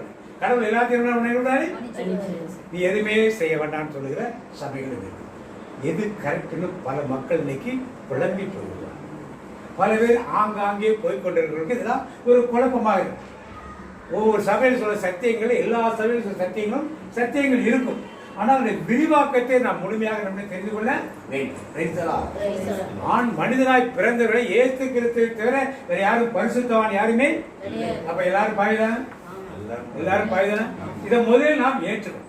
பாவியாக இருந்த நம்ம ஆண்டவர் என்ன பாவியாக இருந்த என் பாவம் போக்கினான், ஆவி பொழிந்த என்னையே தாவி அணைத்திட்டான். அப்ப பாவியாக இருந்தேனே யாருடைய பரிசுத்தமாக இல்லை. இங்கதான் பிரச்சனையும். நாம் என்ன நினைக்கிறோம்? நான் கோயிலுக்கு போறேன், பைபிள் படிக்கிறேன், அது செய்யறேன், இது செய்யறேன், அதனால நான் பரிசுத்தமாயிட்டேன்னு நினைக்கிறேன். அப்படி கிடையாது. எப்படி நினைக்குது? எதனால? அவருடைய ரத்தத்தால் நாம் கழுவிப்பட்டதுனாலே கிருபையினால் இலவசமாய் நீதிமானாக. அப்படி நாம் நினைத்தா நீதிமானா மாறிட்டா எப்படி நடக்கணும்? நாம நீதிமானா எப்ப நீதிமான நடக்க முடியும்? அவருடைய ரத்தத்தால் கழுவப்பட்டால்தான் நீதிமானா நடக்க முடியும். நீதிமானாக இருந்தால் நாம் என்னென்ன செய்யணுங்கிறது காரியம். நல்ல ஒரு வெள்ளை சட்டை, வெள்ளை வேஷ்டி, பட்டு வேஷ்டி கட்டிட்டு ஒரு திருமணத்துக்கு போறீங்க. அங்க ஒரு சேர்லாம் போட்டிருக்காங்க, அது கொஞ்சம் அழுக்காது. உட்காருங்க யாராவது. ஏன்? அப்ப நாம் நீதிமான என்று மாறிவிட்டால் பாவத்தை விட்டு தூரத்தில் இருக்கணுமா இல்லையா? ஏன் அப்புறம் பக்கத்துல போறோம்? நாம் என்ன நினைக்கிறோம்? நான் பைபிள் படிக்கிறேன், நான் கோயிலுக்கு போறேன், நான் சபைக்கு போறேன், நான் இது பாட்டு பாடுறேன், நான் துதிக்கிறேன், மகிமைப்படுத்துறேன், அதனால நான் பரிசுத்தமாயிட்டேன் இந்த நினைப்படம் இருக்கிறதுனால நாம் என்ன நினைக்கிறோம்? நாம செய்யறதுதான் கரெக்ட். இன்றைக்கு நாம் வாசிப்போம். வார்த்தைகளை முதல்ல லூக்கா நற்செய்தி 15ஆம் அதிகாரம் 4ஆம் வசனம் வாசிப்போம்.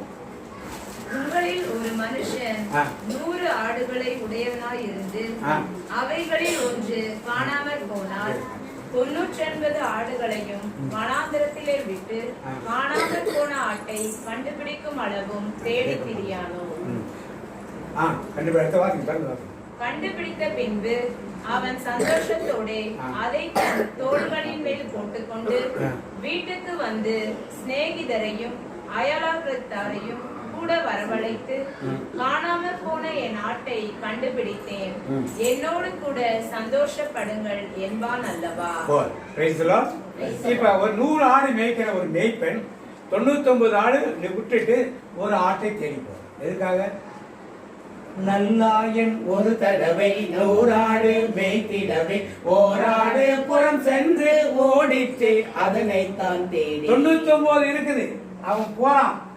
வழி தவறி போன ஆடு அப்படின்னா யாரு? யார் இந்த வழி தவறி போன ஆடு? நான் தான். யார் இந்த வழி போன ஆடு? இந்த பக்கத்துல பார்த்தவங்க நான் தான் அந்த ஆடு. இந்த ஆட்டை தேடி யார் வரப்ப?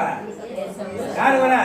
என்னை தேடி இயேசு வந்தார், எந்த வாழ்வை மாற்றி விட்டார். இந்த ஆட்டை கண்டுபிடிக்கிறாரு. அடிக்கிறாரா? திட்டுறாரா? உதைக்கிறாரா? என்ன பண்றாரு? நடத்திக்கிட்டு வராரா? எப்படி? தோல் மேல போட்டார். மற்ற நல்லா இருந்த ஆட்டெல்லாம் தோல்ல போட்டாரா? இன்னைக்கு நீங்களும் நானும் பாவியாக இருந்த உங்களையும் என்னையும் ஆண்டவர் என்ன செய்யறாரு? இப்ப நம்முடைய ஆட்டோட பாட்டு என்ன இருக்குதுல்ல?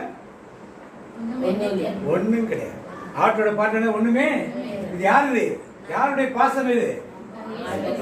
உங்க நேசம் பெரியது, உங்க நேசம் பெரியது, அது அளவிட முடியாதது, அது பாரபட்சம் இல்லாதது. இந்த தேவனின் அன்பை அறிவது ஒரு சில சபைகளில் போதிக்கிறார்.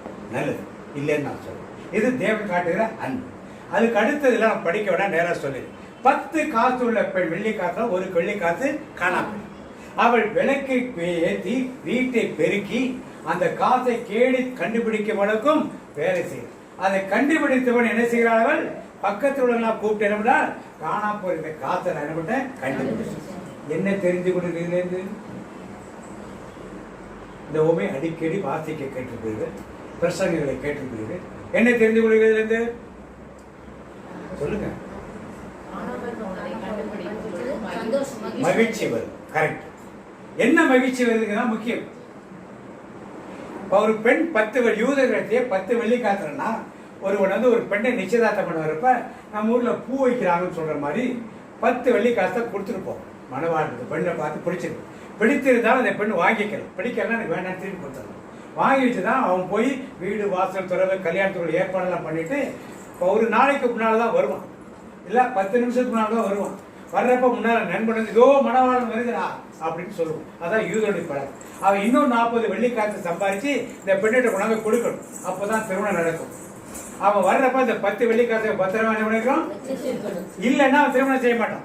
அப்புறம் அந்த பொண்ணை தேடி யாரும் வரமாட்டான். அப்ப அந்த பெண் காசை தேடி எதற்காக, யாருக்காக தேடினாவா? மனவாளன் மேல் வைத்த அன்பு. இவன் மாப்பிள்ளை எனக்கு வேண்டாம், இந்த கல்யாணம் எனக்கு வேண்டாம் நினைச்சிருப்பா, கையில வச்சுட்டே காலா போச்சுன்னா சொல்லி. அப்ப தேடி கஷ்டப்பட்டது எதுக்காக? மணவாளனை நான் என்ன பண்ணணும்? யார் இந்த மணவாளன்? யார் இந்த மணவாளன்? எனது மணவாளனே என் இதய ஏக்கமே இனியவரே இயேசையா உம்மை தான் தேடுகிறேன் நான் உம்மை தான் நேசிக்கிறேன். அப்ப மணவாளன் மேல் வைத்த அன்பினால் இந்த காசு என்ன பண்ண? இப்ப யார் முதல்? தேவன் காணாமல் போன ஆட்டில் மேல் வைத்த அன்பு. இப்ப நாம தேவன் மேல் வைத்திருக்க அன்பினாலே எந்த கற்பனை எல்லாம் தவற விட்டு விட்டோமோ, எந்த கட்டளை எல்லாம் தவற விட்டு விட்டோமோ அதெல்லாம் சரி செய்தால்தான் யார் மணவாளனை பார்க்க முடியும்? நாம மணவாளனை பார்க்க. அந்த ஏசப்பாவை தபசு காலத்திலே நாம் துரியாத்திரிகை செல்லலாம், கோயில போய் திருப்பலாம், எல்லாம் நல்லது, நான் எதையும் தப்புனே சொல்லல. ஆனால் எனக்குள் ஒரு மன மாற்றம் ஏற்பட்டு 10 கற்பனையிலே, திருச்சபையின் கட்டளையிலே, நான் சார்ந்திருக்க சபையில் கொடுக்கிற கட்டளை இதெல்லாம் நான் மீறி உணர்ந்து அதை திருத்திக் கொண்டு வரும் பொழுதுதான் யாரை சந்திக்க முடியும்? மணவாளனை. இல்லைன்னா சந்திக்க முடியாது. அதுக்கு ஒரு திருமணம் நடக்காது, முடிஞ்சு போச்சு. இதற்கு நமக்கு திருச்சபைகள் ஒரு காலக்கெடுவை கொடுக்குது. 40 நாள் 47 நாள் காலக்கெடுவை கொடுக்கணும். இந்த காலக்கெடுவுக்குள் நாம் முக்கியமாக வேறு எந்த சிந்தனை இல்லாமல் இதை செய்யும்படி நம்மை அழைக்கிறது. யாரெல்லாம் மணவாளனை நான் தேடிக்கொண்டிருக்கேன் சொல்றாங்களா? ஒரு ஆமேன்னு சொல்லுவான். எல்லாரும் தேடிட்டு இருக்கீங்களா? மிகுந்த சந்தோஷம். அடுத்ததாக ஒருத்தர் பார்க்கிறோம், ஊதாரி மைந்தனும். இங்க யாரு காணாமல் போனது? மகன். யூதருடைய முறைமைப்படி ஒரு பையன் ஊரை விட்டு அப்பா சொத்தை கேட்டு வீட்டுக்குள்ள தகராறு பண்ணாலே அவருடைய சட்டம் என்ன சொன்னா, நம்ம ஊர்லாம் பஞ்சாயத்து கூடுவாங்க, கிராமத்துல பஞ்சாயத்து கூட அவனுக்கு தண்டனை இருக்கு. என்ன தண்டனை வரை கொடுக்கலாம் என்ற இணைச்சட்டத்துல இந்த கட்டளை. அவனை கல்லால் இருந்து கொல்லுவதற்குரிய ஒரு சட்டம் உண்டு. எங்க அப்பா அதை செஞ்சாரா? ஏன் செய்யல? தகப்பனின் அன்பு. இவன் எல்லாத்தையும் விட்டுட்டு போயிட்டான், ஊரு வெளியே போயிட்டு எல்லாத்தையும் குறைச்சிட்டு பஞ்சம் வந்தது. கடைசி என்ன மனம் திரும்ப. அப்ப இவனை தேடி வெளியூருக்கெல்லாம் போகல. அப்ப வெளியூருக்கு தேடி போனாரா? ஆனா தன் ஊர்லயே உட்கார்ந்து இருந்தார். இந்த அப்பா பர்மிட் பண்ணாதான் ஊருக்கு வர முடியும், இல்ல ஊருக்கார விட மாட்டான். அது அந்த யூத காலத்து சட்டம். இப்ப இவன் மனம் திரும்புகிறான். ஏன்னா மனம் திரும்பி வாரான். அப்ப ஏய் என்னடா என்ன நினைச்சுக்கிட்ட கேட்டானா?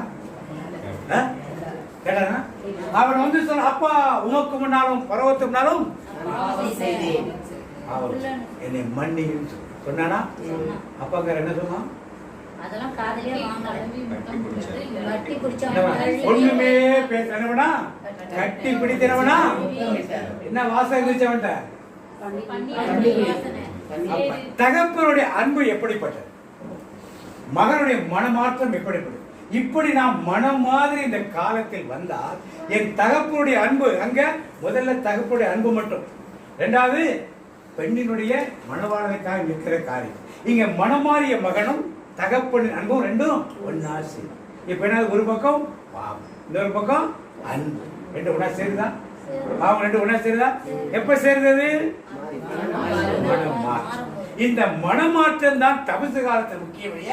இதை பற்றி நான் என்ன பெரிய தப்பு பண்ணிட்டேன் நினைக்கிறேன். நான் என்ன பெரிய தப்பு பண்ணினா நாம நினைக்கிறோம். இந்த பாவத்துக்கு மனம் திரும்புவத இப்ப பரலோகத்துல சொல்றோம், பிறர் குற்றங்களை நாங்கள் மன்னிப்பது எல்லா குற்றத்தையும் மன்னிச்சிட்டோமா?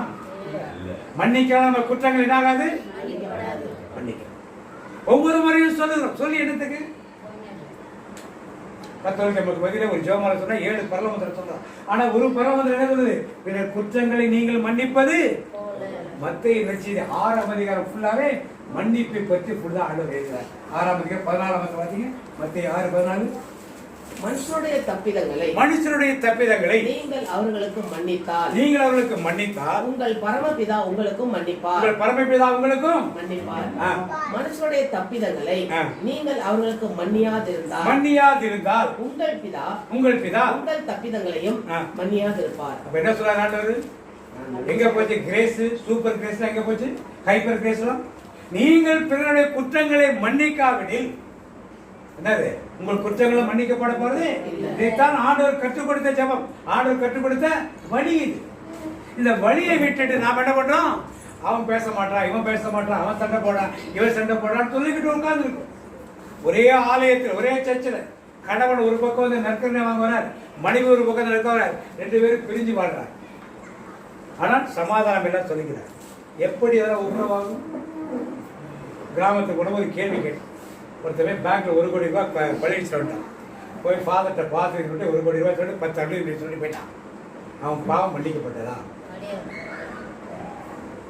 மன்னிக்கப்பட்டதா? அவங்களெல்லாம் கேட்கிறான். ஊர் மக்கள் ஆமான்ட்டாங்க.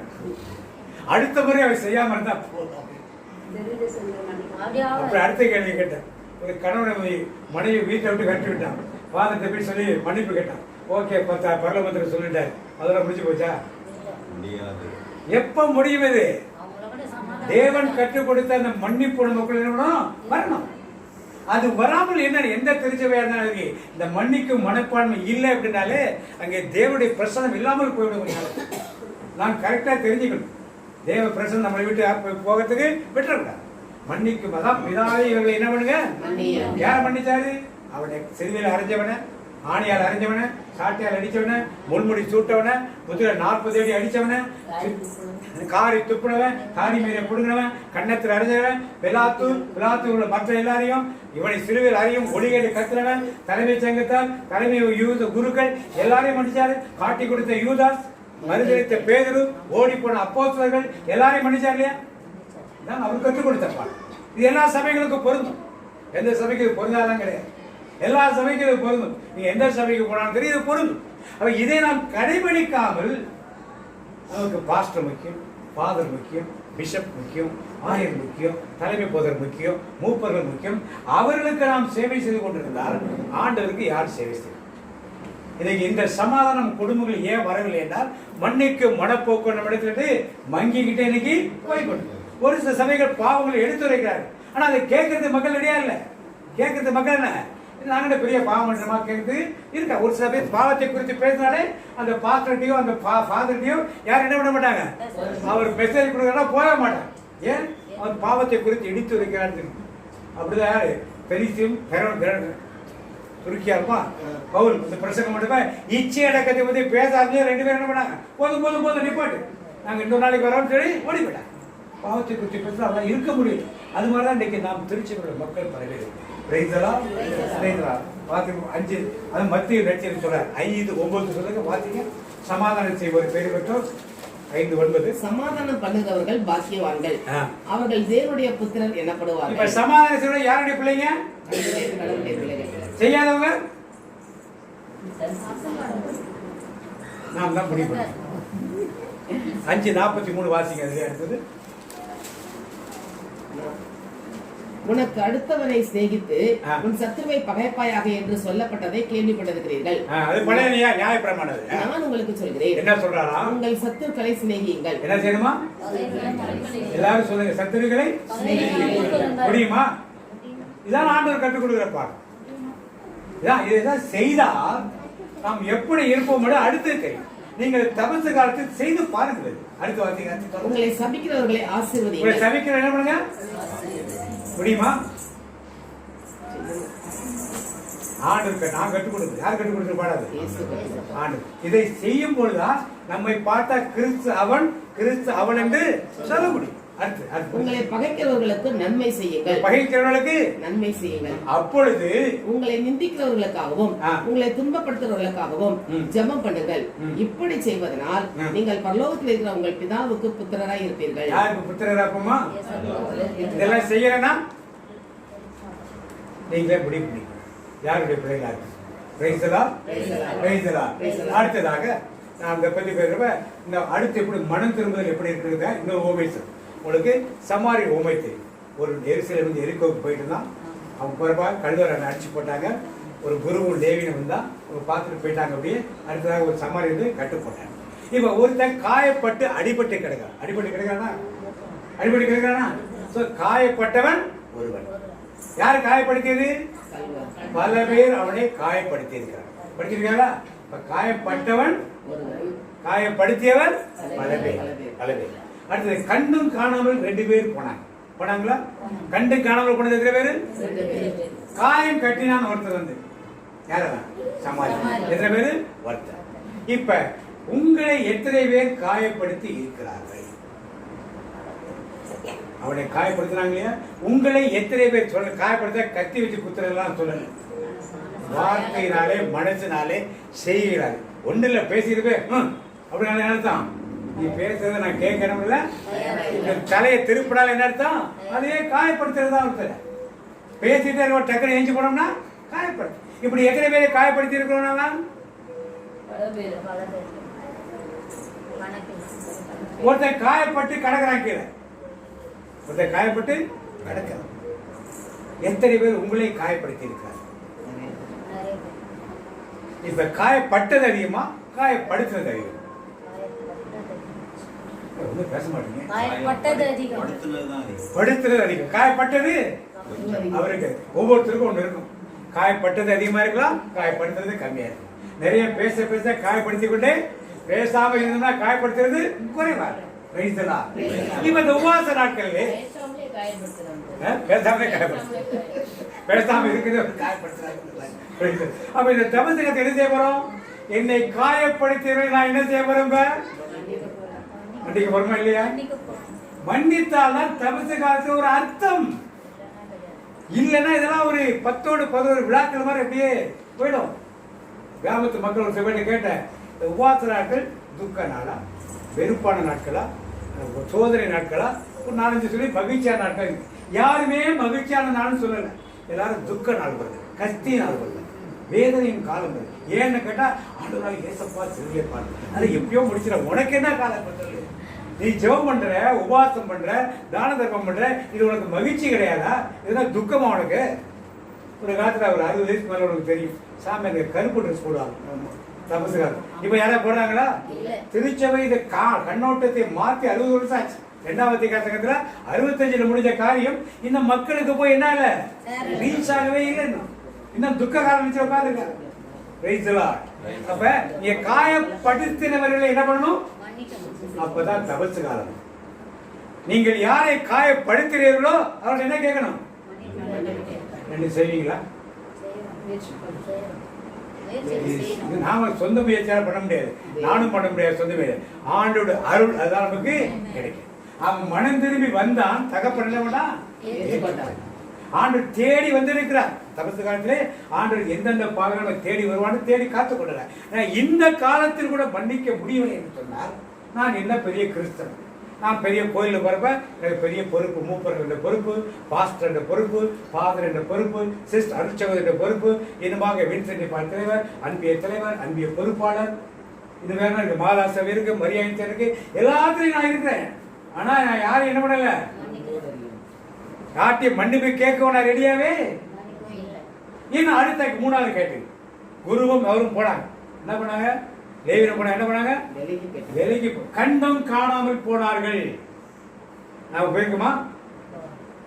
கண்டு காணாமல் போயிருக்குமா? ஏன் நமக்கே வம்பு, கண்டு காணாமல் போன ஆண்டவர் அன்னைக்கு அதையும் நம்ம குற்றப்படுத்துகிறார். எத்தனை பேர் கண்டு காணாமல் போன, என்ன உதவிகள் தேவைப்பட்டதோ, என்ன காரியத்தோ அதெல்லாம் வேற. எத்தனை பேரை கண்டும் காணாமல் நாம் போயிருக்கோம். நான்காவதாக ஒருத்தன் கட்டு போட்ட ஒருவர். யாரு? கட்டு போட்ட. இப்ப நீங்க எந்த கேட்டகரியில பெருசா இருக்கீங்க? கட்டு போட்டது அதிகமா, கண்டு காண போட்டது அதிகமா, காயப்படுத்தியது அதிகமா, காயப்பட்டது அதிகமா?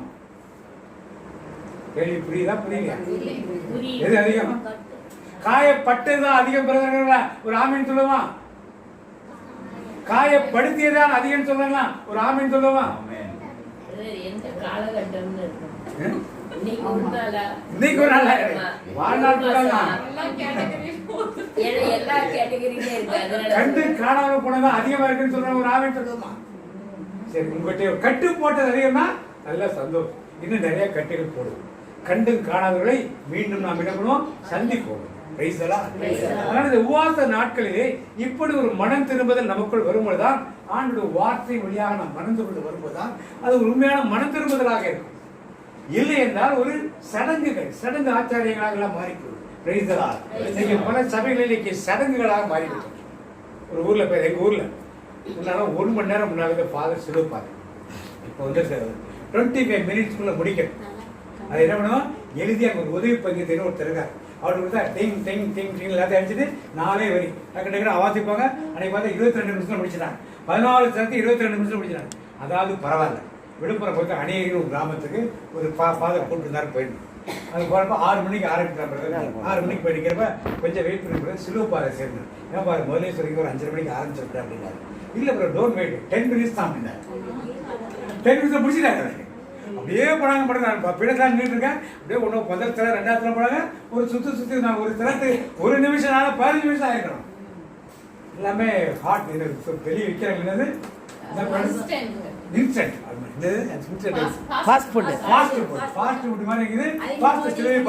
எந்த வார்த்தை மக்கள் மனதை தொடப்போது, எந்த வார்த்தை நடப்பது, எதற்காக இப்படிப்பட்ட சிலுவைப்பாதை புரியல எனக்கு. வெள்ளிக்கிழமையிலே சிலுவைப்பாதை செய்யறதுக்காக மக்கள் வராங்க. ஏதேனும் ஒரு வார்த்தை ஒரு பாடல், ஒரு திங்கிங் அந்த மக்கள் மனதிலே ஏதாவது ஒரு படியிட்டுங்கிறதுக்காக வராங்க. அதற்கு கூட நேரம் கொடுக்க முடியாமல் இருந்தால் வழக்கமாக நடைபெறும் சடங்குகள் தான் முக்கியத்துவம். இன்றைக்கு நாம் அப்படிப்பட்டவர்களாக இல்லாமல் இந்த வார்த்தைகள் நமக்குள் இருந்திருக்கணும், கிரியை செய்யணும். வார்த்தை நமக்குள் இருந்தனும் கிரியை செய்யணும். Praise the Lord, praise the Lord, praise the Lord. அப்ப அந்த கல்வன் இன்னொரு ஆஸ்பெக்ட் என்னன்னா, நிறைய பேர் சொல்லுவாங்க நாங்கெல்லாம் உலகத்தோடு தானே இருக்கோம், உலகத்தோடு தான் வாழ்றோம், அதனால இந்த காரியங்கள்லாம் நமக்குள் வருது அப்படின்னு. கிறிஸ்து இயேசுவை பற்றி நாம் தெரிஞ்சிருக்கோம். நிறைய பேர் சொல்லியிருக்கோம் உங்களுக்கு. கிறிஸ்து இயேசு யார்? இயேசு கிறிஸ்து யார்?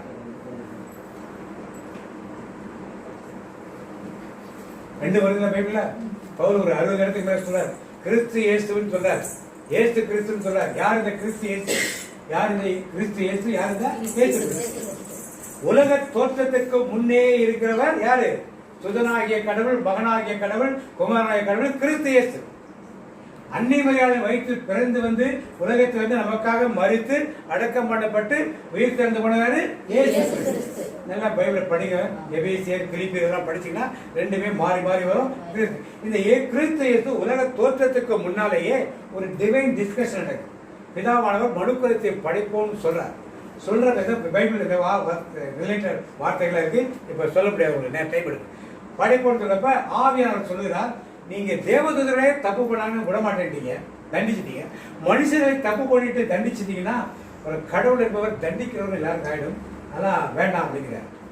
அப்புறம் இல்லை எனக்கு படைக்கணும்னு தோணுது அப்படின்னு சொல்லி திருப்பி சொல்றப்ப இயேசுக்கு சொல்ற, நீங்க படைங்க ஆண்டவரே, நான் பார்த்துக்கிறேன் அப்படிங்கிறார். அப்போ ஆவியாளர் திருப்பி இன்டர்பிரேட் பண்ணி, நீங்க தூதர்களே உங்களால பார்க்க முடியல, மனுஷனுக்கு இவர் தான் சாயலாக படைப்பேன்னு சொல்றாரு. தூதர்கள் அப்படி படைக்கிறார், தன் சாயலாக படைக்க எல்லா அதிகாரத்தையும் கொடுத்துருவார், உங்களால எப்படி கண்ட்ரோல் பண்ண முடியாது அப்படிங்கிறார். அப்புறமா நீண்ட நாட்களுக்கு பின் ஒரு முடிவுக்கு கிறிஸ்து இயேசு வருகிறார். அவர்கள் தவறு செய்தால் அவர்கள் பாவங்களை எல்லாம் யார் சுமந்துகிறேன்? நான் சுமந்து அதற்குரிய தண்டனையை தீர்த்துக்கிறது. கிறிஸ்து இயேசுவானவர் உலக தோற்றத்திற்கு முன்னாலேயே ஒரு வாக்கு கொடுக்கிறார் பிதா. இதற்கு பின் தான் மனுக்குலம் படைக்கப்படுகிறது. அதற்கு பின் தான் அந்த பாவங்களை யார் மேல் சுமந்து? கிறிஸ்து இயேசு கிறிஸ்துவே சுமந்து நமக்காக பாடுபட்டு அவர் மதித்து அடைக்கப்பட்டப்பட்டார். இதையெல்லாம் தியானிக்கக்கூடிய ஏதோ திடீர்னு இயேசு கிறிஸ்து உலகத்துக்கு வரல, திடீர்னு பாவம் செய்தவர்கள் ஒரு பெரிய திட்டத்தை ஆண்டவர் உருவாக்கவில்லை. இதெல்லாம் ஆனா உலக தோற்றத்துக்கு முன்னாலே இருந்த ஒரு திட்டம். அப்படிப்பட்ட திட்டத்திற்குள் இருக்கும் நாம் இந்த பாவத்திலிருந்து முழுமையாக விடுதலை பெற்று வரும்பொழுதுதான் கிறிஸ்து இயேசு நமக்காக இயேசு கிறிஸ்துவாக மாறிய அந்த சிந்தனை நமக்குள் வர முடியும். இப்ப அடிப்பட்டவன் கீழே படுத்து கிடக்கிறான், அடிச்சவன் மேல நிற்கிறான். அடிப்பட்டவன் இவனை பார்த்து என்ன சொல்றான்? என்னுடையதெல்லாம் உன்னுடையதெல்லாம் போச்சு. அடிப்பட்டு கீழே கிடக்கிறது எல்லாத்தையும் பிடிக்காச்சு. அவன் சொன்னா ஏன் பணம் எல்லாம் ஓம் பணம், ஓம் பணம் ஏன் பணம்? அடிபட்டு கிடைக்கிறது, அடிபட்டு எல்லாத்தையும் உருவியாச்சு. அவன்கிட்ட ஒண்ணுமே இல்லை. அவன் என்ன சொல்றான்? ஏன் பணம் எல்லாம் ஓம் பணம்லாம். அது மாதிரி நிலைமையில வந்திருக்கீங்களா? உங்களுக்கு உறவினர்கள் நண்பர் பற்றினு உங்களுக்கு காலை வரை விட்டு உங்களுக்கு சொத்தை பிடிங்கி உங்க பணத்தை பிடிங்கி எல்லாத்தையும் பிடிங்கி உங்களை விட்டு என்ன கொண்டா மேலே புடுங்கினவன் யாரு? கல்வன் என்ன சொல்றான்? உன்னுடையதெல்லாம் என்னுடையது, என்னுடையதெல்லாம். புரியுதா? புரியலையா? இது மாதிரி நடந்திருக்கமா? நாம நடந்துக்கமா? அடுத்த வருஷத்தை புரிஞ்சு உட்காந்துருக்கோமா? ஆனா குருவானவர் லேவியர் உன்னுடையது உன்னுடையது, என்னுடையது உனக்கு வேண்டாம் எனக்கு வேண்டாம், நான் என் வழியை போறேன் நீ ஓடி. அது மாதிரி இருந்திருக்கோமா? அது நிறைய பேர் இருந்திருப்பாரு. கடைசியா வந்து என்ன சொன்னான் சமாரியன்? என்னுடையதெல்லாம் உன்னுடையது, உன்னுடையதெல்லாம் உன்னுடைய. உன் சொத்து எனக்கு வேண்டாம்ப்பா, என் சொத்தை நீ எடுத்துக்க, என் பணத்தை நான் செலவு பண்றேன், உன் பணத்தை நீயே வச்சுக்க. அப்படி மனப்பான்மை நமக்குள் இருக்குதா? ஆனா இந்த நாளில் மன மாற்றம் பாவத்துக்கு மன்னிப்பு மட்டுமல்ல, நான் எப்படி என் வாழ்க்கையை வாழுகிறேன், என் மகன் சொத்து, பிள்ளை சொத்து, பங்காளி சொத்து எல்லாம் நான் கொடுங்கலாம். கிராமங்களில் நிறைய நடக்கும். பெண்கள் சொத்தை நிறுவாங்க, அண்ணன் தம்பி மாதிரி 50 லட்ச ரூபா சொத்தை நிறுவாங்க, 1 லட்ச ரூபா காசு கொடுத்து கைது வாங்கிடுவாங்க. கைது வாங்கி நிறுவனாங்க ஃபுல்லாக அவங்க ஆப்பி விடாங்க. நிறைய நடக்குது. பொம்பளைங்க நிறைய ஏமாந்து ஒரு சில பேர் அடியாட்கள் வச்சுருக்க ஆட்கள் என்ன பண்ணுவாங்க? தம்பி மாதிரி எல்லாம் ஏமாத்திடுவாங்க. எல்லாத்தையும் ஏமாற்றி அடியாளைச்சு மிரட்டி எல்லாம் வாங்கிடுவாங்க. கிறிஸ்தவராக நாம் இருந்து என்னத்துக்கு இப்படிப்பட்ட சம்பாத்தியம்லாம் நமக்கு? சம்பாதிய பூமி இதைத்தான் நமக்கு கிடைக்கிறது. தெளிவாக நாம் புரிந்து கொள்வதாக இந்த நாளிலுமாக ஒரு மனம் மாற்றம், பாவ மன்னிப்பு, அடுத்தவர்களை மன்னிப்பது ஒரு காரியம், நம் பாவங்களுக்கு மன்னிப்பு கேட்பது ஒரு காரியம். பழைய கட்டளையை என்று கடைபிடித்துக் கொள்ளும். கொலை செய்யாதிருப்பாயாக. இங்க உட்கார்ந்து யாரும் கொலை செய்யறவங்களா? ஆண்டவர் தெளிவா சொல்ல, நீங்க கேட்டு இருக்கிறீர்கள். புதுசா என்ன கொடுத்தாரு? சகோதரனை பார்த்து மூடனே என்று சொல்லுகிறவன் ஏழு நரகத்துக்கு, அறிவிலேயே என்று சொல்லுகிறவன் தலைமை சங்க தீர்ப்புக்கு உள்ளாவான். நம்ம எத்தனை பேர் சொல்லிட்டு இருக்கோம்? பைபிள் படிக்கிறோம். மத்திய 5, 6, 7 அதிகாரம் 3 அதிகாரம் படிச்சதாலே பைபிள் ஃபுல்லா படிச்சமா. ஆனால் இந்த நாளுமாக ஒரு மனம் மாற்றம் ஏற்படும். அப்பொழுது ஆட்டோமேட்டிக்கா நமக்குள் தெய்வீக சமாதானமும் தெய்வீக மகிழ்ச்சியும் நமக்குள் கண்டிப்பாக கடந்து வரும். அந்த மகிழ்ச்சியும் சந்தோஷம் வருவதற்கு இந்த 40 நாட்கள் உபயோகம் உள்ளதாக இருக்கட்டு. இதை சொல்லி பார்க்கும் ஜெபம், தவம், தான, தர்மம், இதை தொடர்ந்து நாம் நம் வாழ்க்கையை கடைபிடிக்கும் பொழுது சும்மா ஜெபம் பண்ண பத்தாது, யாரையெல்லாம் மன்னிக்க முடியல, யார்கிட்டலாம் முன்னெல்லாம் மன்னிப்பு லெட்டர் எழுதும் செய்கிறாங்கல்ல. ஒரு ஃபோன் பண்ணாலே ஒரு ஃபோன் பண்ணி தபசுரா வந்துச்சு, உனக்கு சமாதானம்பா, தப்பு நான் பேசுறது சொல்லி ஒரு மன்னிப்பை கேட்கும் பொழுது உங்கள் குடும்பங்களே, குறிப்பாக உங்கள் குடும்பங்களே வியாதிகளிலிருந்து விடுதலை கிடைக்கும். அன்னைக்கு திமிர்வாதக்காரன் ஒருத்தவங்களை படுக்க வச்சாங்க. ஆண்டு நீ சுகம் பெறுவாய்ன்னு சொன்னாரா? ஒரு தாண்டவர் சுகப்படுத்துறாங்க. குருடன் சாரி 38 வருஷமா பெரும்பாடு குழந்தை படுத்திருந்தேன். அவன் ஆலயத்தை பார்த்து என்ன சொல்ற? இனியும் கேடு விளையாதபடிக்கு நீ என்ன பண்ணாத? பாவத்திலிருந்து நாம் விடுதலை பெற்றால், மன்னிப்பதன் மூலமாகவும் மன்னிப்பை நாம் பெறுவதன் மூலம் வந்தால் பல வியாதிகள் நம்ம விட்டு என்ன பண்ணோம்? ஏன் எனக்கு இப்படி வியாதி, என்ன மருத்துவம் பண்ணாலும் போக மாட்டேன்னு நினைச்சோம்னா நமக்குள் ஒரு வைராக்கியம் அதெல்லாம் இருக்கிறப்ப நிறைய வைராக்கியங்கள், பெண்களுக்கு இருக்க பல வைராக்கியங்கள் வயிற்றிலையும் கற்பப்பையிலும் பல பேருக்கு முட்டிகள் வரும். இதெல்லாம் நல்லா தெரியும். அது முட்டி எல்லாம் வயசானவங்களை பற்றி நான் சொல்லலை. 40 வயசுல இந்த மாதிரி பிரச்சனை வருதுன்னா நீங்கள் வைராக்கியமாக இருக்கிறது, யாரையும் மன்னிக்காம இருக்கிறது அறிந்து அதை மாற்றிக்கொள்ளும். எப்படிப்பட்ட சிந்தனை கொடுத்து என்ன சிந்தனை? அப்போ பாவம் பெருகி இருந்தால் கிருபை எப்படி வரும்? அதிகம் வருமா கம்மியா வருமா? எனக்கு அதிகம் ரொம்ப அதிகமா இருந்துச்சுன்னு வச்சுக்கோங்க, உங்களால என்ன அர்த்தம்? அப்ப நாம் எப்படி எனக்கு கிருபை அதிகமா வேணுமா, எனக்கு நிறைய கிருபை கிடைச்சி சொன்னீங்கன்னா என்ன அர்த்தம்? சொல்றீங்களா? பரவாயில்ல, எப்படிப்பட்டவராக இருந்தாலும் அவருடைய கிருபையினால் தான் மன்னிக்கப்படும். அந்த கிருபை பெற்றவராக இப்படி சகோதரி சேர்ந்து மன்னிப்போம், மன்னிப்பை பெற்றுக்கொள்வோம். அடுத்து சொல்ல போல என்னுடையதெல்லாம் யாருடையது என்பதை ஒரு கேள்விக்குறி வைப்போம். என்னுடையதெல்லாம் உன்னுடையது, உன்னுடையதெல்லாம் உன்னுடைய சொல்லக்கூடிய ஒரு டிரான்சிஷன் நம் மனத்தில் ஏற்படும். உங்களோட அப்படி என்ன இருப்போமா? அந்த வார்த்தையை தியானிப்போம். மாறவே ஆசைப்படுகிறேன், என்னை மாற்றிவிடும் அருமை நேசரே. நான் மாறவே ஆசைப்படுகிறேன், என்னை மாற்றிவிடும் அருமை நேசரே. என் சொல் மாறணும், என் செயல் மாறணும், என் சொல் மாறணும், என் செயல் மாறணும், என் சிந்தை மாறணும். ஐயா உம்மை போலவே என் சிந்தை மாறணும். ஐயா உம்மை போலவே நான் மாறவே ஆசைப்படுகிறேன், என்னை மாற்றிவிடும் அருமை நேசரே. ஆமென். அன்பு இயேசுவே, இந்த இறை வார்த்தையை கேட்ட பிறகு எங்கள் உள்ளத்தில் வந்திருக்கிற வார்த்தை, நான் மாறவே ஆசைப்படுகிறேன். ஆமென். இதை மாற்றிவிட அருமை நேசர் உம்மால் மட்டுமே குடும்பமானவரை. பாவம் பெருகும் இடத்தில் கிருபை பெருகியது என்று சொன்னேன். நாங்கள் பாவிகளாக இருந்த எங்களை தான் தேடி அழைத்து வந்து காணாமல் போன ஆட்டை தேடி எடுத்த ஆயன் தன் தோளில் சுமந்தது போல எங்களை தேடி வந்து தோளில் சுமந்து உமது பிள்ளையாக மகனாக மகளாக ஏற்றுக்கொண்டீரே. அவ்வளவு பெரிய கிருபை எங்கள் மேல் வைத்திருக்கிறீரேப்பா. அதற்காக மக்கள் நாங்கள் நன்றி சொல்றோம். நன்றி ஏசப்பா. அதே நேரத்தில் நாங்கள் அந்த பெண் ஒரு வெள்ளிக்காசு காணும் என்ற அத்தனை பெருக்கி தேடி கண்டுபிடித்தது போல, மணவாளனுக்காக தன்னை ஆயத்தப்படுத்தினது போல நாங்களும் மணவாளன் இயேசுவை காண ஆயத்தப்படுத்த வேண்டுமே. எங்களிடம் உள்ள கட்டளையை நாங்கள் எதை தொலைத்திருக்கிறோம்? 10 கட்டளைகள் கொடுத்தீர், புதிதாக 2ஆக சுருக்கி கொடுத்தீர். ஆனால் புதிய கட்டளையாக கொடுத்தது, நான் உங்களில் அன்பாய் இருக்கிறது போல நீங்களும் ஒருவரில் ஒருவர் அன்பாய் இருங்கள் என்ற புதிய கட்டளை உங்களுக்கு கொடுக்கிறேன் என்று சொன்னீரே. அந்த புதிய கட்டளை நாங்கள் தொலைத்திருக்கிறோமே. நீர் எங்களை அன்பா இருந்தது போல நாங்கள் பிறரிடம் அன்பா இல்லையே. அதை எனக்கு எடுத்து காட்டுகிறீர்ப்பா. அந்த அன்பை நாங்கள் தேடி கண்டுபிடிக்க வேண்டுமே. அப்பொழுது மணவாளன் வருகைக்கு நாங்கள் ஆயத்தப்பட முடியும் என்ற சத்தியத்தை எங்களுக்கு கற்றுக் கொடுத்ததற்காக மக்கள் நன்றி செலுத்துறோம் ஆண்டவரே. ஊதாரி மைந்தன் தகப்பனிடம் சொத்தை பிரித்துக் கொண்டு ஓடினான். கடைசி அவன் பட்ட காரியங்கள், பன்றி சாப்பிட்ற தவிடு கூட அவன் கொடுக்கிற ஆள் இல்லை. அப்பொழுதுதான் அவன் மனம் மாறி வந்தான். வந்து தகப்பனிடம் பாவ மன்னிப்பை கேட்ட உடனே தகப்பன் பதிலே சொல்லாமல் ஓடி வந்து கட்டி அணைத்து முத்தமிட்டாரே. தகப்பனின் அன்பு எவ்வளவு பெரிய அன்பாக இருக்கிறது. இன்றைக்கு நான் பாவத்திலிருந்து மனம் மாற வேண்டும் என்று நீ விரும்புகிறேனப்பா. நீ காத்திருக்கிறேன், மகன் எப்பொழுது வருவான், மகள் எப்பொழுது வருவாள் என்று எங்களுக்காக காத்திருக்கிறீரே.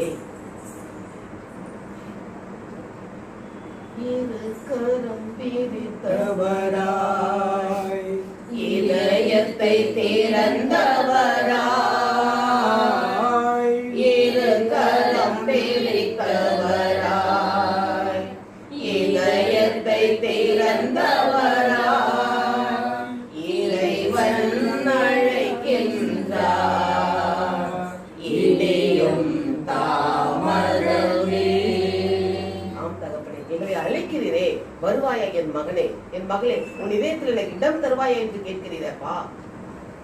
நாங்கள் எங்கள் பாவத்திலிருந்து மனம் திரும்பி வர வேண்டுமே. அந்த மைந்தன் திரும்பி மனம் திரும்பி தானே ஓடி வந்தார்.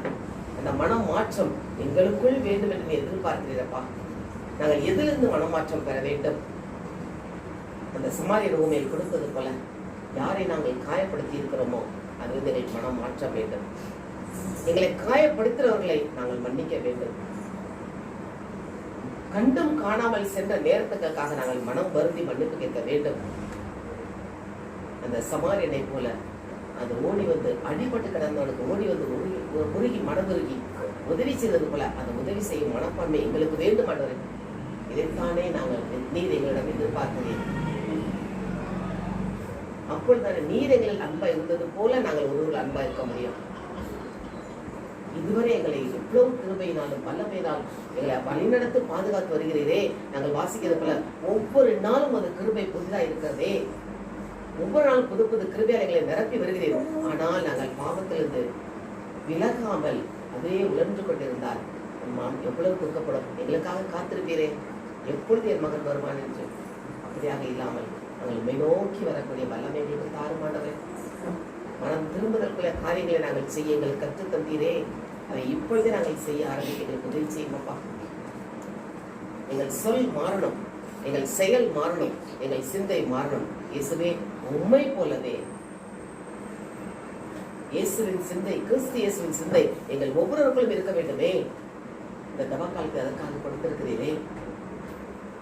பாவத்திற்கு மன்னிப்பு கேட்க வேண்டும், பரிசுத்த வாழ்க்கைக்குள் நாங்கள் வாழ வேண்டும், இன்னும் சமாளித்து போல உதவி செய்ய வேண்டும், தான தர்மங்கள் செய்ய வேண்டுமே. இதற்காகத்தான் இந்த நாள் இடைக்காலத்தை கொடுத்திருக்கிறேன். அதை செய்யக்கூடிய ஆற்றல் எங்களுக்கு தாருமாண்டவரே. எங்கள் சொந்த பலத்தால் ஓட முடியாதப்பா, சுய பலத்தால் முடியாதாண்டவரே. நீர் கூட வந்தால் எங்களுக்கு எல்லாம் முடியுமே. கூட வாரும் பேசுவேன், நீ வாரும் கூட்டம் அப்படியாண்டவன், நீ வாரும். நாங்கள் எங்கு செல்ல வேண்டும், என்ன சொல்ல வேண்டும் கற்றுத்தருகிற நீர் எங்களுக்கு வாரும் ஆண்டவரே.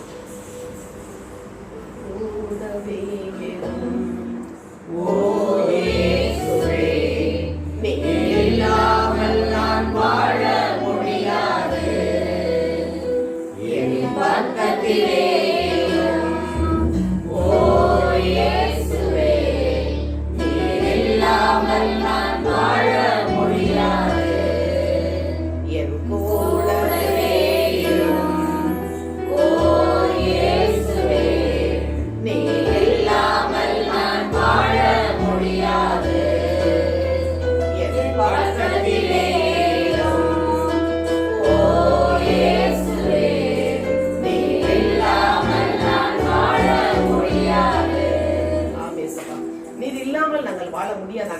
நீர் எங்களோடு கூட இருந்தால்தான் நாங்கள் இந்த மன்னிப்பின் நிச்சயத்தை பெற்றுக்கொள்ள முடியும். அதிக நேரம் ஜெபித்து உபவாசித்து பரிசுத்த வாழ்க்கைக்குள் நாங்கள் நடந்து செல்ல முடியும். அதே நேரத்தில் அந்த உதவிக்கிற மனப்பான்மை எங்களுக்கு வரும், மற்றவர்களை மன்னிக்கிற மனப்பான்மையும் எங்களுக்கு வரும் ஆண்டவரே. எங்களோடு கூட வந்து வழிநடத்துங்க. நீர் வாக்குத்தத்தம் கொடுத்திருக்கிறீரே, நான் உன்னை விட்டு விலகுவதும் இல்லை, உன்னை கைவிடுவதும் இல்லை. ஆனால் நாங்கள் தான் பாவத்தை நிமித்தமாக விலகி சென்றிருக்கிறோமே. எங்களை தேடி வந்த தெய்வம் நீர் ஆண்டவரே. பரிசுத்த கரங்களுக்கு எங்களை தாழ்த்திட மாட்டவரே. தேடி வந்த தெய்வம் எங்கள் வாழ்வை மாற்றிவிட்டீரே. ஆவியாக இருந்த என் பாவம் நீக்கிவிட்டேன். இன்னும் நாங்கள் நீதிமானாக மாற வேண்டுமே. பரிசுத்தம் அல்லவர் இன்னும் பரிசுத்தமாகட்ட வேண்டும் போல இன்னும் நாங்கள் பரிசுத்த வாழ்க்கைகள் கடந்து செல்ல எங்களை கருத்தில் அர்ப்பணிக்கிற மாட்டோம். நாங்கள் எங்களுடைய வாழ்க்கையில் யாருமே எல்லாம் கசப்பு இல்லாதபடி எல்லோரையும் மன்னிக்கும் மனப்பக்குவத்தையும் எல்லோரையும் ஏற்றுக்கொள்ளும் மனப்பக்குவத்தையும் இந்த நாளில் எங்களுக்கு கற்றுத் தந்தீரே. அதற்காக நமக்கு நன்றி சொல்ல மாட்டேன். இந்த வேத வார்த்தைகளாக எங்களுடைய வாழ்க்கையில் ஒரு பெரிய மாற்றத்தை நீர் எதிர்பார்க்கிறேன். அதை செய்யக்கூடிய வல்லமை தந்து எங்களோடு நீர் இந்த வழிநடத்திடுவாய். அந்த பரிசுத்த கரங்களுக்கு எங்களை தாழ்த்தி கொடுக்கிறோம். இயேசுவின் நாமத்தில் ஜெபிக்கிறோம் நல்ல பிதாவே. அன்பின் பரலோக பிதாவே, இந்த நாளுக்காகவே நாங்கள் நன்றியோடு துதிக்கிறோம் ராஜா. உண்மை போற்றுகிறோம், வாழ்த்துகிறோம், உண்மையே ஆராதிக்கிறோம், உண்மை மகிமைப்படுத்துகிறோம் தகப்பனே. இதோ கடந்த வருடம் முழுவதும் எங்களை ஆசீர்வதித்து பாதுகாத்து இதோ இந்த புதிய ஆண்டுல தகப்பனே இந்த 2 மாதங்களை நாங்கள் பத்திரமாக கடந்து வந்தோம் தகப்பனே. 3ஆம் மாதத்துல நாங்கள் அடியெடுத்து வைத்திருக்கிறோம் தகப்பனே. இந்த முதல் ஞாயிற்றுக்கிழமையில தகப்பனே இந்த ஜெபத்துல எங்களை கலந்து கொண்ட அனைவரையும் ஆசீர்வதிங்க தகப்பனே.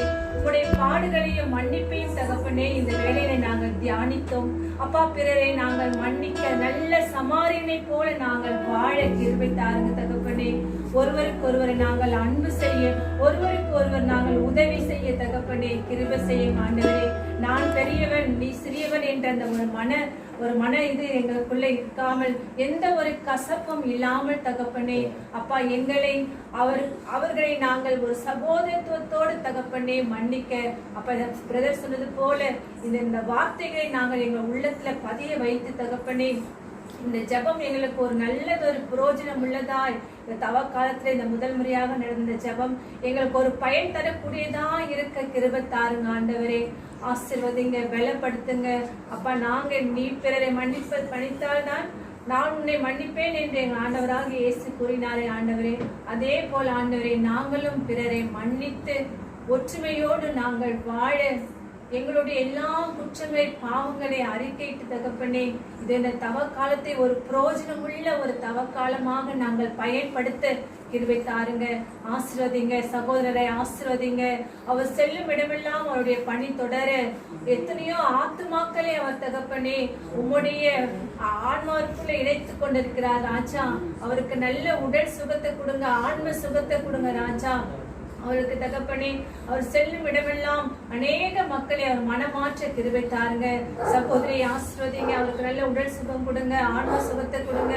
கணவன் மனைவியுமாக சேர்ந்து தகப்பனே எங்க சகோதரர் தொடங்கி வைத்து அருள்ராஜ் தொடங்கி வைத்து இந்த ஜெபமானது தகப்பனே, இந்த ஊழியமானது அப்பா ஒரு பெரிய ஆலமரம் போல தகப்பனே வளர்ந்து கிளை விட்டு கொண்டு இருக்குது ராஜா.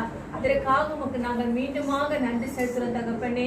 கணவன் மனைவியுமாக இந்த ஊழியம் செய்வது பெரிய பாக்கியம் ராஜா. இது யாருக்குமே வாய்க்காத தகப்பனே. இந்த ஒரு பெரிய பாக்கியத்தை அவர்களுக்கு கொடுத்த கிருபைக்காக உமக்கு நாங்கள் நன்றி செலுத்துகின்றோம். அடுத்ததாக எங்க சகோதரி உடைய கருத்துல ஒப்பு கொடுக்கின்றோம். ஸ்ரீராம் உடைய கருத்துல ஒப்பு கொடுக்கிறோம். அவர்களை ஆசீர்வதிங்க. அவர்கள் அநேக இடங்களுக்கு அந்த குழுவோடு செல்கிறார்கள். எந்த ஒரு ஆபத்தும் எந்த ஒரு இடையூறும் வராமல் அவர்கள் வெட்கப்பட்டு போகாமல் மகளிருக்காக எடுக்கின்ற எல்லா முயற்சிகளிலும் அந்த சகோதரிக்கு வெற்றி கிடைக்க, அவருக்கு நல்ல உடல் சுகம் கிடைக்க, அவர்கள் பிள்ளைகளை இறைவன் தாமே பாதுகாத்து ஆசீர்வதிக்க கிருபை தாருங்க. இது இந்த வீட்டை ஒரு ஜெப வீடாக திறந்து கொடுத்திருக்கிறாங்க ராஜா. எந்த ஒரு துன்பமும் அவர்களுக்கு நேரிடாமல் பாதுகாத்து கொள்ளுங்கப்பா. இந்த ஜெபத்துக்கு கலந்து கொண்டு வந்திருக்கின்ற எங்கள் அனைவரையும் ஆசீர்வதிங்க. நாங்கள் செல்லும் இடமெல்லாம் எங்களை பாதுகாத்துக் கொள்ளுங்க. எங்க பிள்ளைகளை ஆசீர்வதித்து பாதுகாத்துக் கொள்ளுங்கப்பா. இந்த கீபோர்டு வாசிக்கின்ற அந்த சகோதரனையும் உடைய கருத்துல ஒப்பு கொடுக்கின்றோம். அவரையும் அவருடைய தாயாரையும் அவருடைய தகப்பனாரையும் ஆசீர்வதிங்க, பாதுகாத்துக் கொள்ளுங்க, பலப்படுத்துங்க அப்பா. எங்களுடைய எல்லா குருக்களையும் எல்லா ஊழியர்களையும் உங்களுடைய கருத்துல ஒப்பு கொடுத்து ஜெபிக்கிறோம். அவர்களும் பிறர் அன்பு என்ற ஒரு அந்த மனப்பான்மையோடு வாழ இந்த தவக்காலம் அவர்களுக்கு ஒரு பிரயோஜனமுள்ள காலமாக இருக்க கிருபை செய்யுங்க. இங்க வந்திருக்கின்ற எல்லா குழந்தைகளையும் ஆசீர்வதிங்க.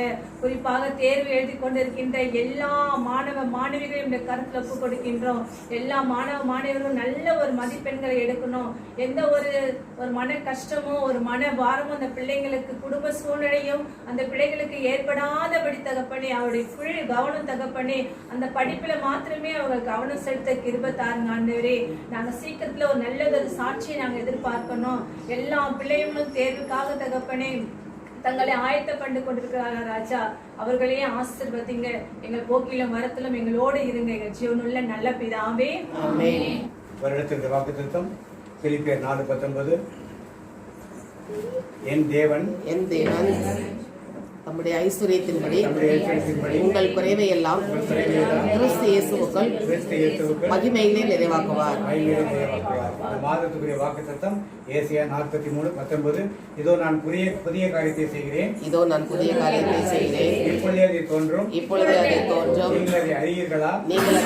நான் வனாந்திரத்திலே வழியையும் அவாந்தர வெளியிலே ஆறுகளையும் உண்டாக்குவேன். ஆறு கொடுத்தோமே இந்த வாக்குத்தத்தம் தனிப்பட்ட வாக்குத்தத்தம்.